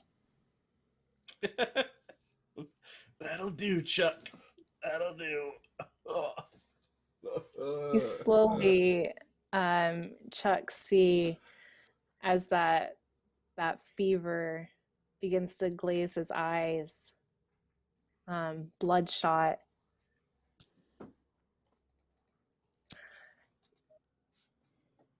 Pete, you feel your mind leaving you, and you can describe what happens to him. Yeah, I mean, Pete closes his eyes and listens to an approximation to some show a long time ago. And like I feel like he gets very still, and then he opens his eyes, all like bloodshot and red, as he like dives for Chuck. Wanted some of that nice neck meat. Chuck, make an escape roll. Certainly. That's that's a brawn, I think, isn't it? Or is it? Escape is your wiles. Roll plus your Oh, wiles. okay. This will go well. That is a 6. Oh, that is a complete failure. Yep. Chuck is basically not quite being able to face the reality of what's in front of him, and he's so busy trying to find Reinhardt or Ruby out through the mist that he's basically turned his back on Pete. And the first thing he knows is the sudden push as he's pushed up against the side of the gondola, and it all rocks as the weight of the we've already established reasonable weight of Pete just lands on the back of him. Yeah. Because you taste like And- Sam Adams. And those doors don't, I mean, you had opened that door to bang your bat against the Ferris wheel frame. So as Pete lunges towards you, seeking that warmth, that new host, that flesh, you're suddenly free falling out towards that dark mist.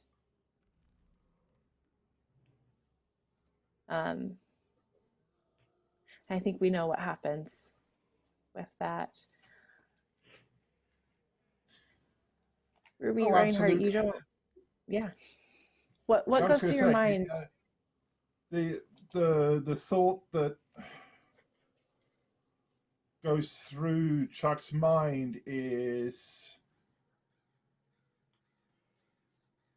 they say you won't feel it hit.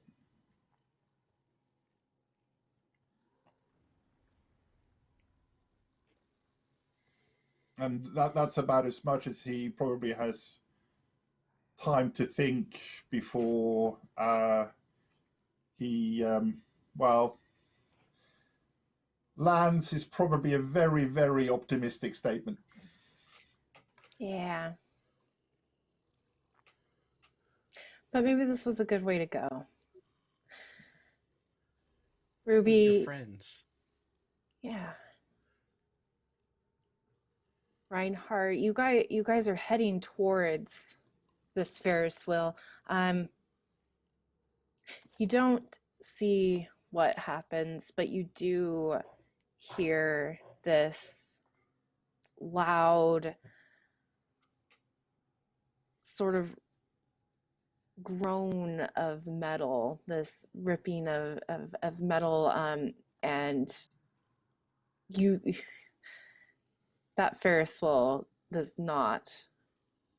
You had noticed that the gondolas were shaking, but now it seems like the entire base of this family fun ride is now moving, swaying, um, in a direction that it shouldn't be.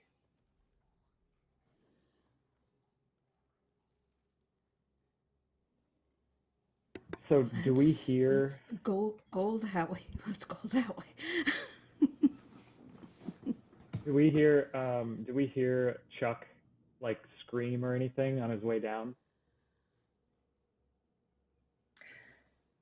Well, that's the thing about screams, is that it's hard to tell whose it is.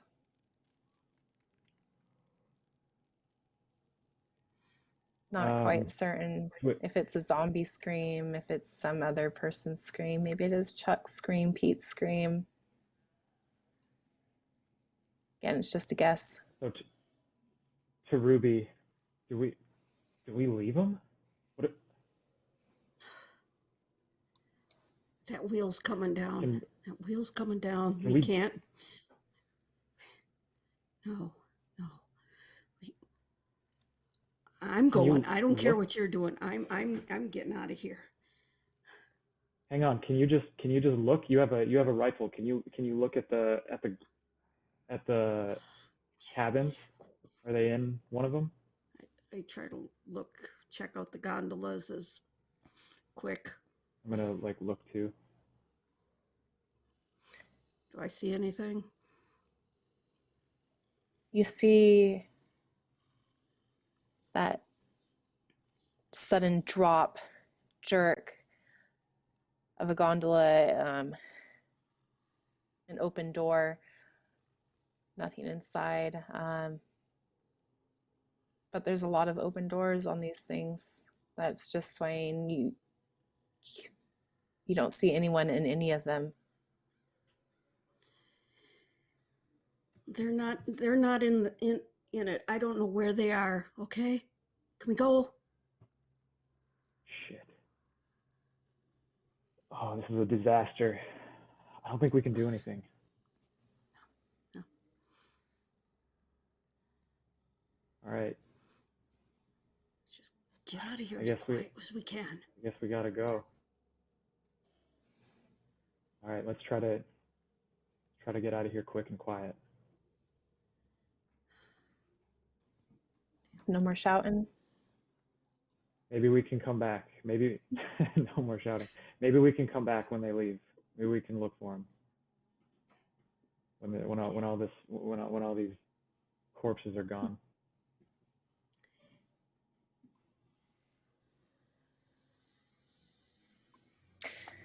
And then I think we're gonna just try to sneak out of the to the other end of the fairgrounds. Does that sound reasonable, Ruby? Yeah. From hut to hut. Just head out. Are we still gonna go to go scavenging at least? We still have no food. Whether Pete or Chuck are around, we still need to eat. Yeah, it's sad if they died or got eaten or whatever, but we have to still survive, right?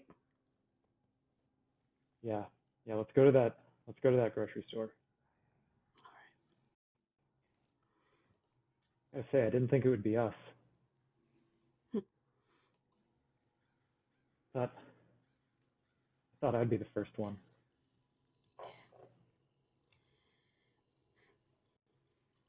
I knew that Bostonian wouldn't last long.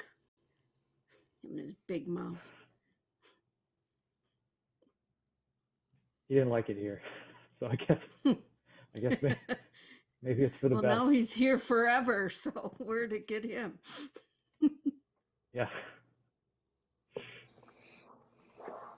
Yeah. Shit. So you guys are walking away. Yeah, we're gonna head towards that grocery store.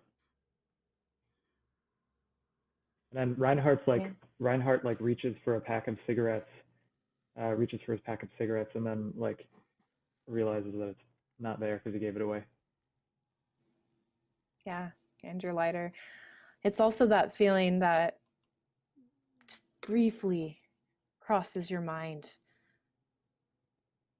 Are you doing the same thing that Clancy did? Yeah, this isn't sitting well with Reinhardt, and you really would like to go back and look for them when they can. And he's a bit melancholy on the walk to the grocery store. Not talkative. Other than to say, I really think we should go back once we're done here. Yeah. First things first.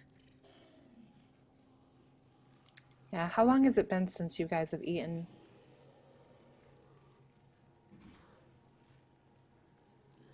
I think this is maybe 24, maybe 30 hours, something like that. It's been a while. You've gotten used to the feeling of hunger, but it's just something that always gnaws at you. You can't run as fast as you would want. Adrenaline can only take you so far until you just need those calories. So I'm going to have you both roll, as it is to avoid trouble. We're in an exploration phase right now. So this is going to be plus your wiles. I got 6 plus 7. Or sorry, 6 plus 1 equals 7. I rolled a 7. Plus 0. Okay. And again, underneath our trouble score. So let's address that first. Do you guys want to write it out, let that trouble score increase, but no catastrophes happen? Or should we cut that and have something happen? I'm gonna vote for let it ride. See how much trouble we can get into. Sure, why not? Let's let it ride. What's Perfect. the worst that can happen in a zombie apocalypse? Exactly. I think we know. So there's also, because you both rolled 7s, 2 trade-offs that you guys will both have to choose from. You can either leave very obvious signs of your passing, or you could stumble in an entirely different type of danger.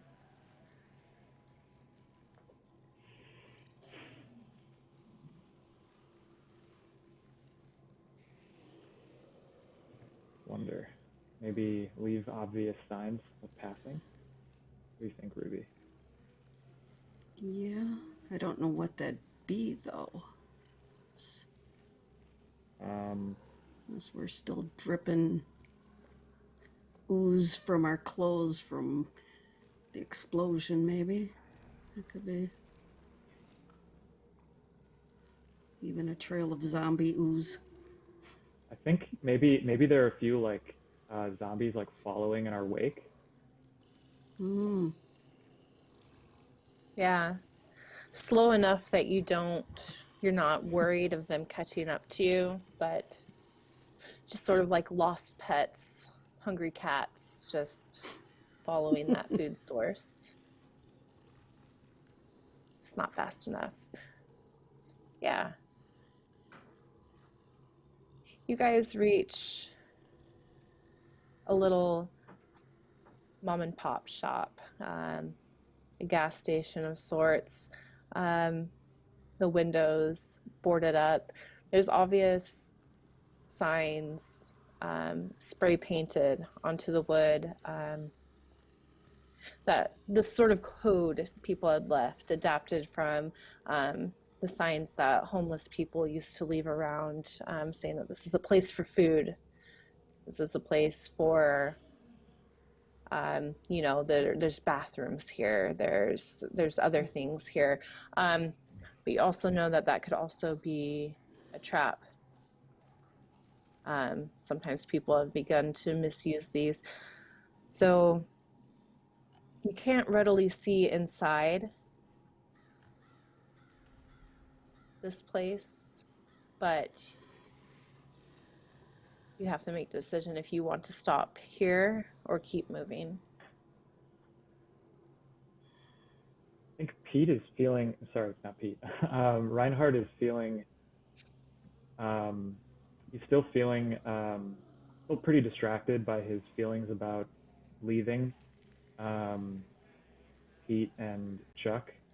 So he's not thinking too clearly. So I think he's going to move towards the door in case, unless Ruby stops him.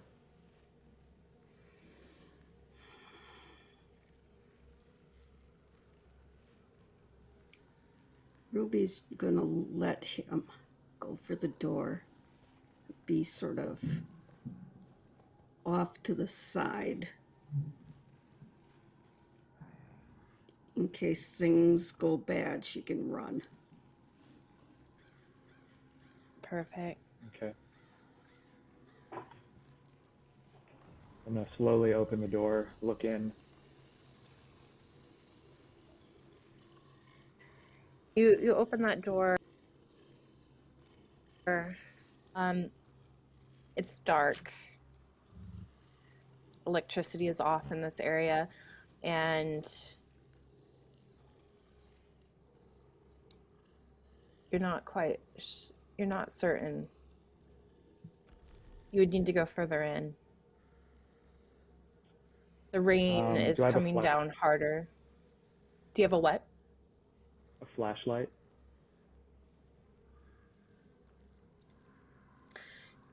Maybe I do, but it broke when I fell. Yeah, during the From the explosion. I'll take Those that light out bulbs and then are realize that it's very, broken. yeah, that filament in them.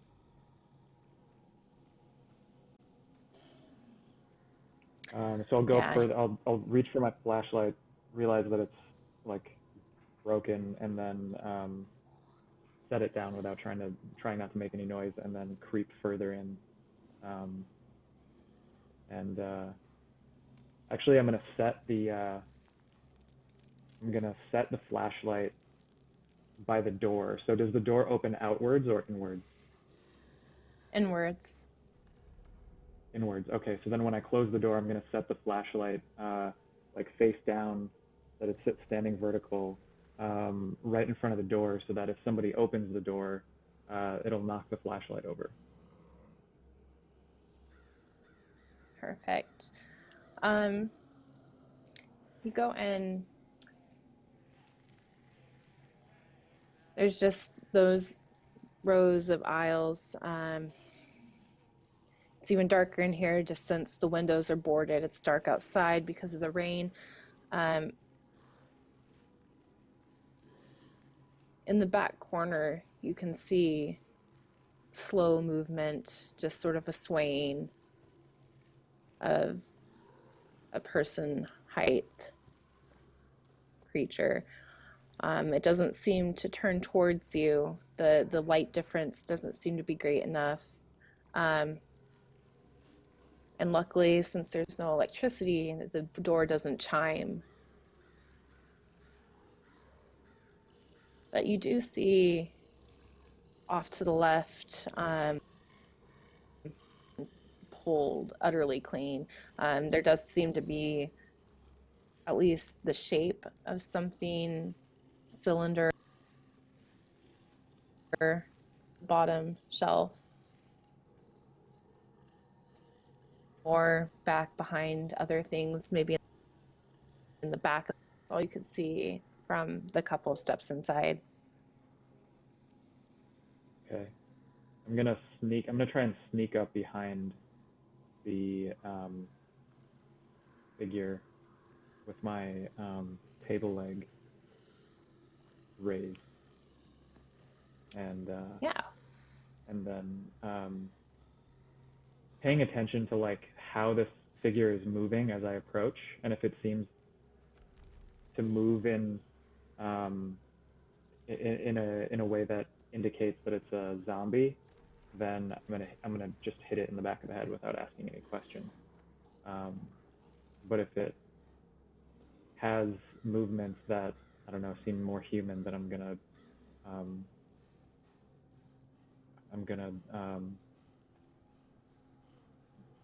say I'm just gonna whisper at it. It's just standing there, swaying.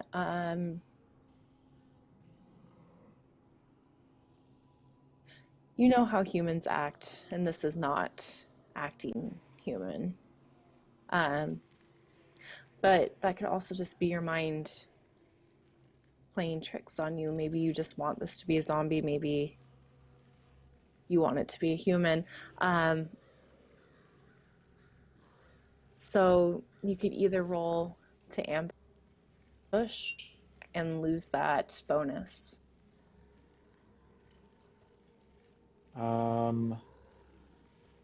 Did you? I think you cut out for a moment. Did you give me two options, ambush or?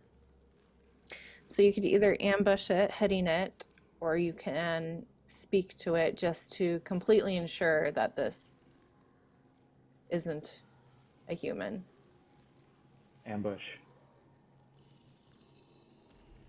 Yeah, I'm gonna sneak up behind it and just hit it in the back of the head. Perfect. Bless your brawn. No, that's gonna be 3. Oh. Why don't you go ahead and describe this? Okay. How bad is it? How bad is this? This is a complete and utter failure. I think I'm gonna trip into it. Yeah. So as I'm sneaking up, I'm trying to be very careful. I've got my eyes trained on it and its head instead of the ground, and I stumble over something and go head first into it, and we're both now prone on the ground. I'm struggling with it. Yeah, it's actually you trip into it. Your hand sort of sinks into this too soft of a shoulder, going into that soft flesh where there must be a wound beneath this plastered on t-shirt that's just sticking to its body. Again, its eyes just staring at you, white, glazed over, those veins popping just right at the edges of it. And it's snarling at you. You're gonna have to figure out how to push yourself off of this thing, roll around with it, and keep those fluids away from you. So Are you wearing a mask right now? Yeah, I think I'm wearing a mask, but I think I've probably scratched the upper part of my arm as I've gone down, and there's an open wound there that hasn't been exposed yet. But it may be if I'm unlucky. So I'm like this thing is snarling in my face, and I'm kind of like retching at the stench of it, and I'm gonna kind of whisper yell for Ruby like, help, Ruby. think I've lost You my have a choice, weapon as Ruby. well. Yeah, that table leg just goes scattering across the floor. Bit of a noise there.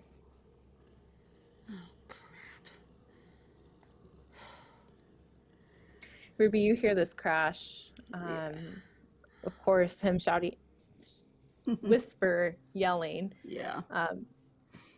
for help, as one does.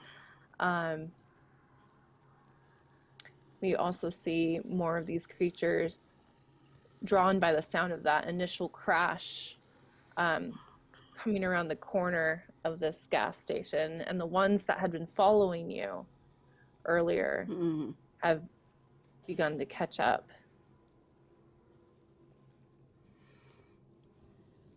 How sturdy of a building is this?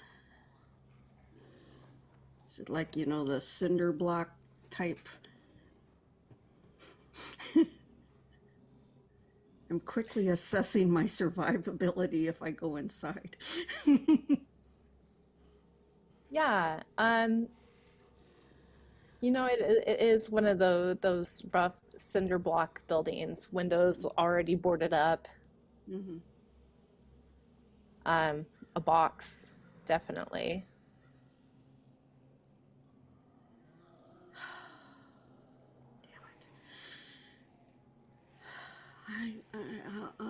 I'll go in.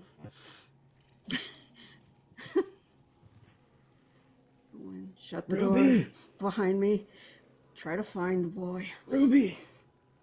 Helpless boys. Still trying to shove it away from me without getting my, kind of trying to keep this arm away from it, the one with the gash on it, and push it away and hold it away from me with the other.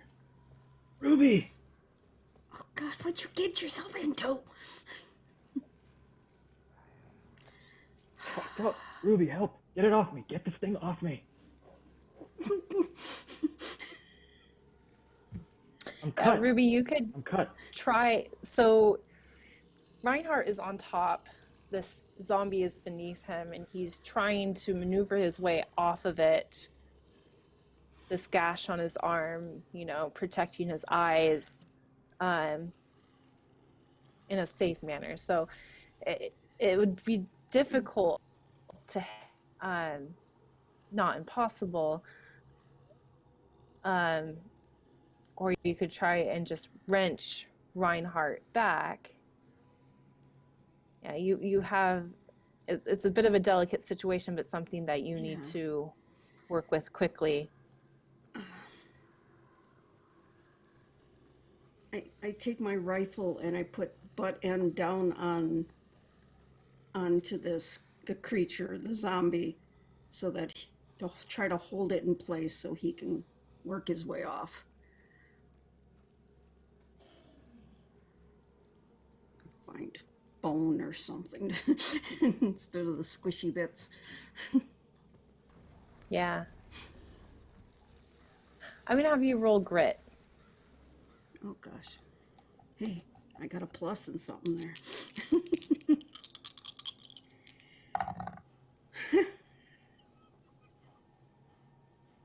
Oh no. Uh-oh. Oh. Yeah.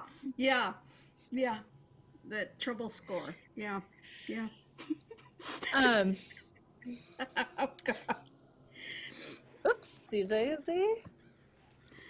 And I rolled my lucky die too, and it's still. Put those dice in dice gel. You're in timeout. There you go. Think about it. Yeah, so you are trying to get the butt of your rifle to hold down this zombie, but it's thrashing. It is moving around. It's not something that you're able to really get purchased into to just hold it, to lock it. And in this, Reinhardt, as you're tossing and turning, Ruby's trying to get her rifle eyes. Ruby, you didn't block the door. You just closed it behind you. Mm-hmm. It's just one of those simple push open doors, Crap. is all mom and pop shops are. You feel that slight breeze as it opens. Oh God. The Smart crash as zombies. one Darn body it. falls in. I mean, a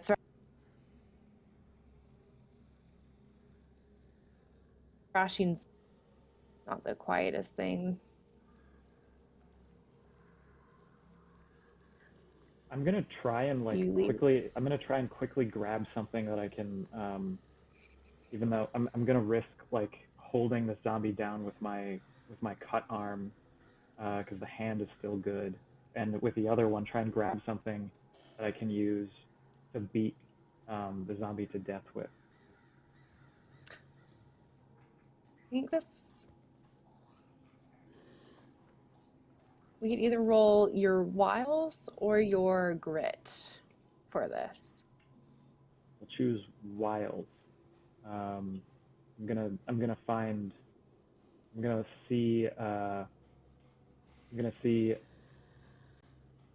pen on floor near me, like a kind of a nice pen, and I'm gonna grab it Okay. and try and stick it into the brain. Oh God, Perfect. 5.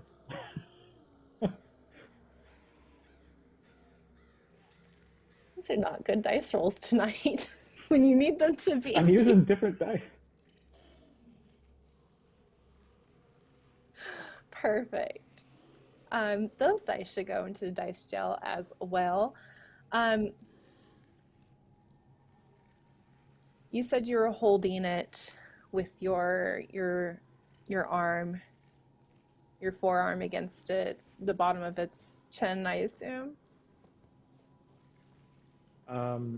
Yeah, I was gonna try and kind of stiff arm it with my hand on uh, its the top of its sternum, the base of its neck. Yeah.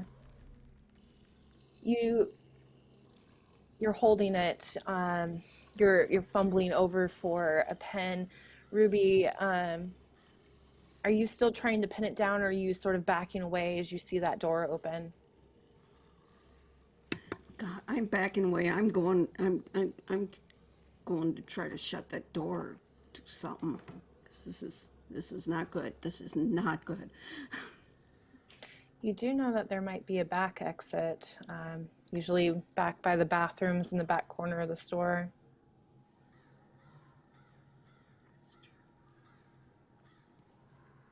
Thought, but Reinhardt, as you are fumbling around for this pen, looking for something to jab it with, you're reaching. You see a half broken glass bottle just out of your grasp. So you stretch a little bit further to pick it up, and your forearm slips up from its sternum right into its thrashing jaws. And that thing is just like, this is a Thanksgiving feast and it's starved. This So is, at that point, I just stopped trying to get away from it altogether, and I'm gonna try and rip away and get to that glass bottle, and then I'm gonna say, "Ruby, run!" And then I'm gonna try and stab it. yeah. Describe that you, I mean, now that you are just getting that bottle, you're able to simply grab it. You just needed that couple more inches. Your fingertips were just shy um, as you start bashing this zombie. But yeah, go ahead. Yeah, I'm gonna. So I drive it into, I rip away, and it takes a chunk of my forearm with it. And then I grab the bottle and smash it into the side of its head, um, and slump back for just a moment against an empty rack of shelves. Say, "Ruby, run!" And then stagger up, fumbling for my table leg towards the door, um, I'll hold it. I'll hold it. Just get out of here. I'm running for the back door. Follow my training. Yeah. Found an orange cat and I'm taking it with me.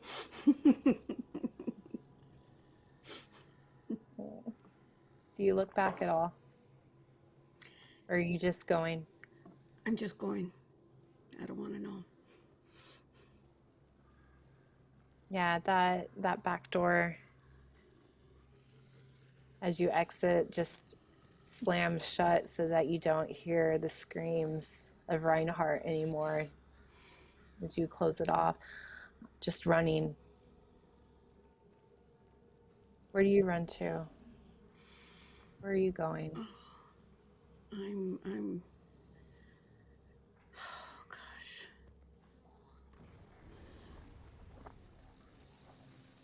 I think I'm just running. I don't think I can really think about. As long as it's not Reinhardt, toward the carnival or toward the zombies. Yeah.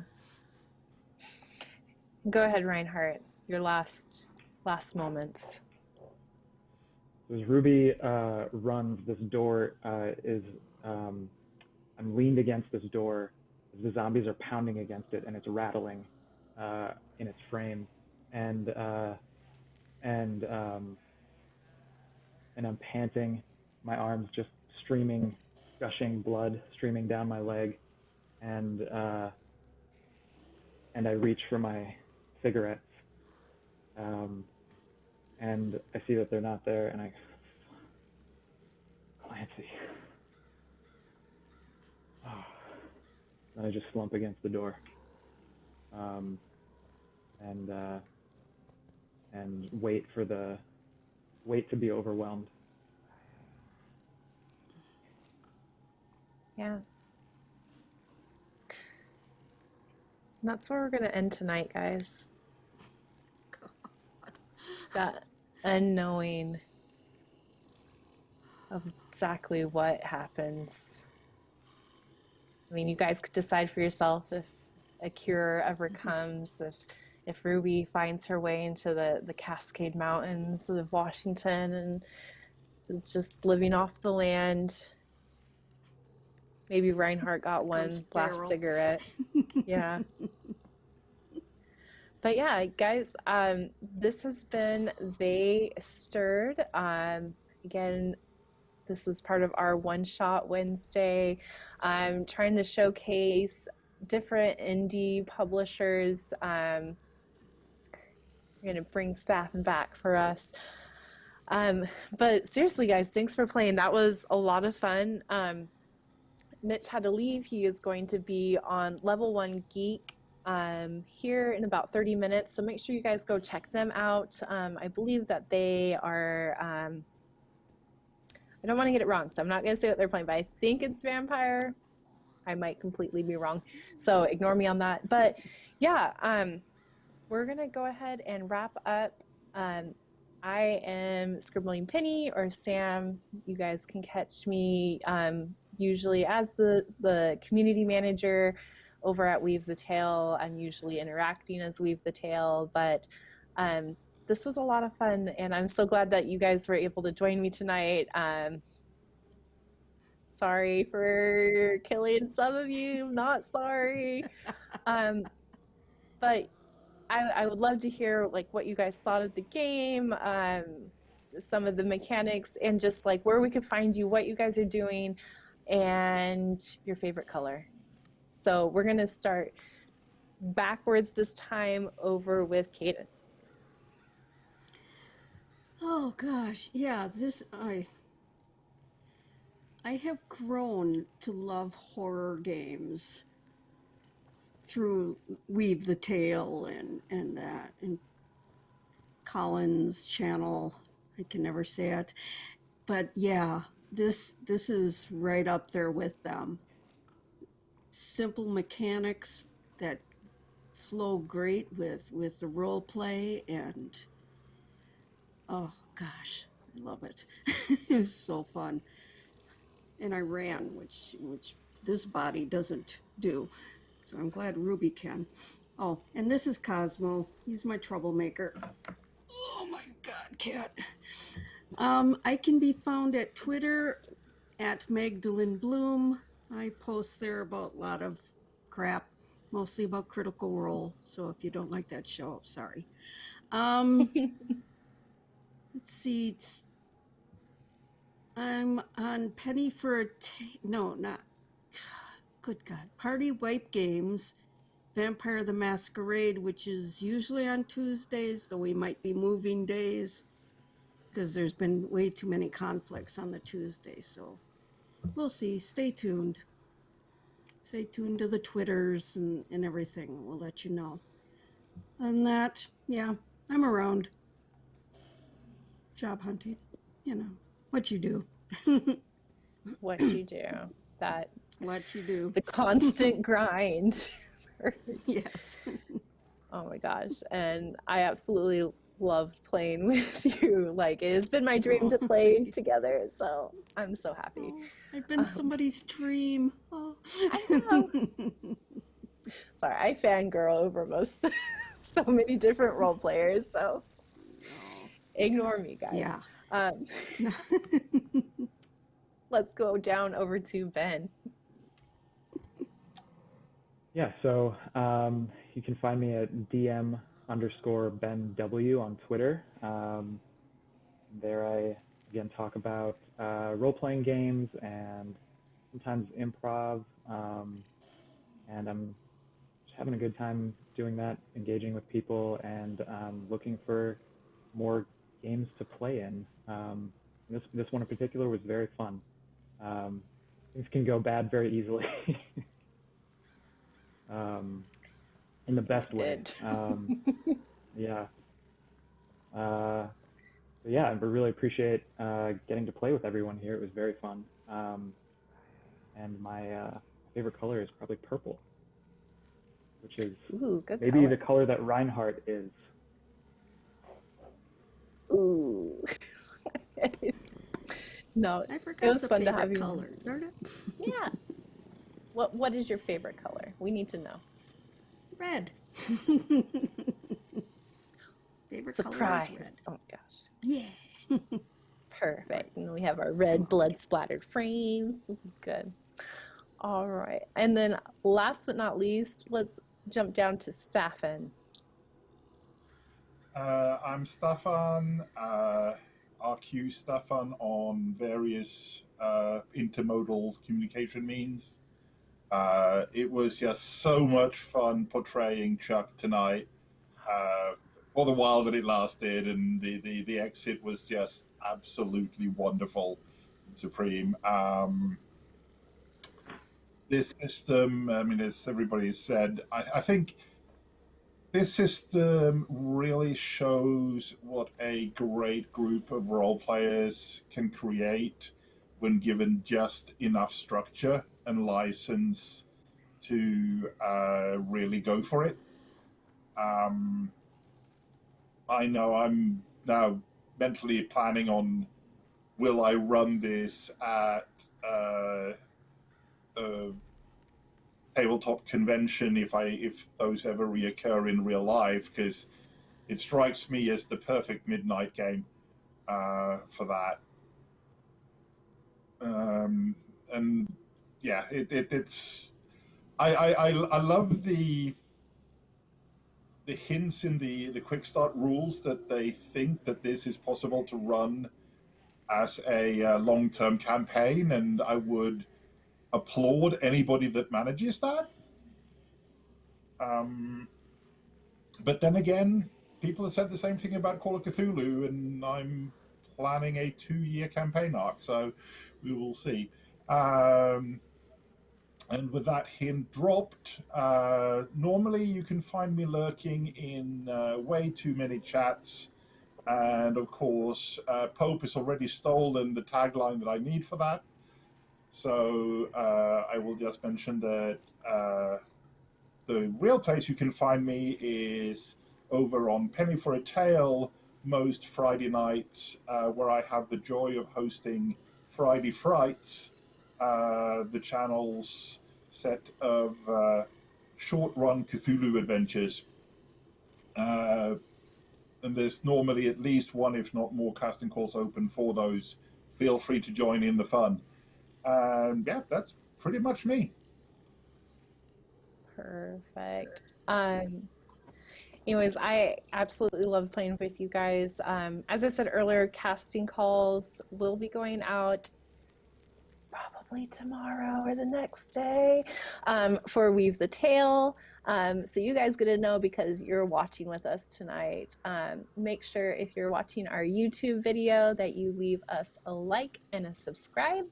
Our Discord link is in the chat, so make sure you click that and join this wonderful community. We have a lot up and coming. We are overhauling a lot of things, changing a lot of things. A lot of amazing and great things are happening, and I'm so excited for you guys to be along for the ride and to continue this wonderful journey with us over on Weave the Tale. So thank you for joining us in They Stirred. Again, it is live on Kickstarter for the next 11 days. And have a good night. So thanks for watching.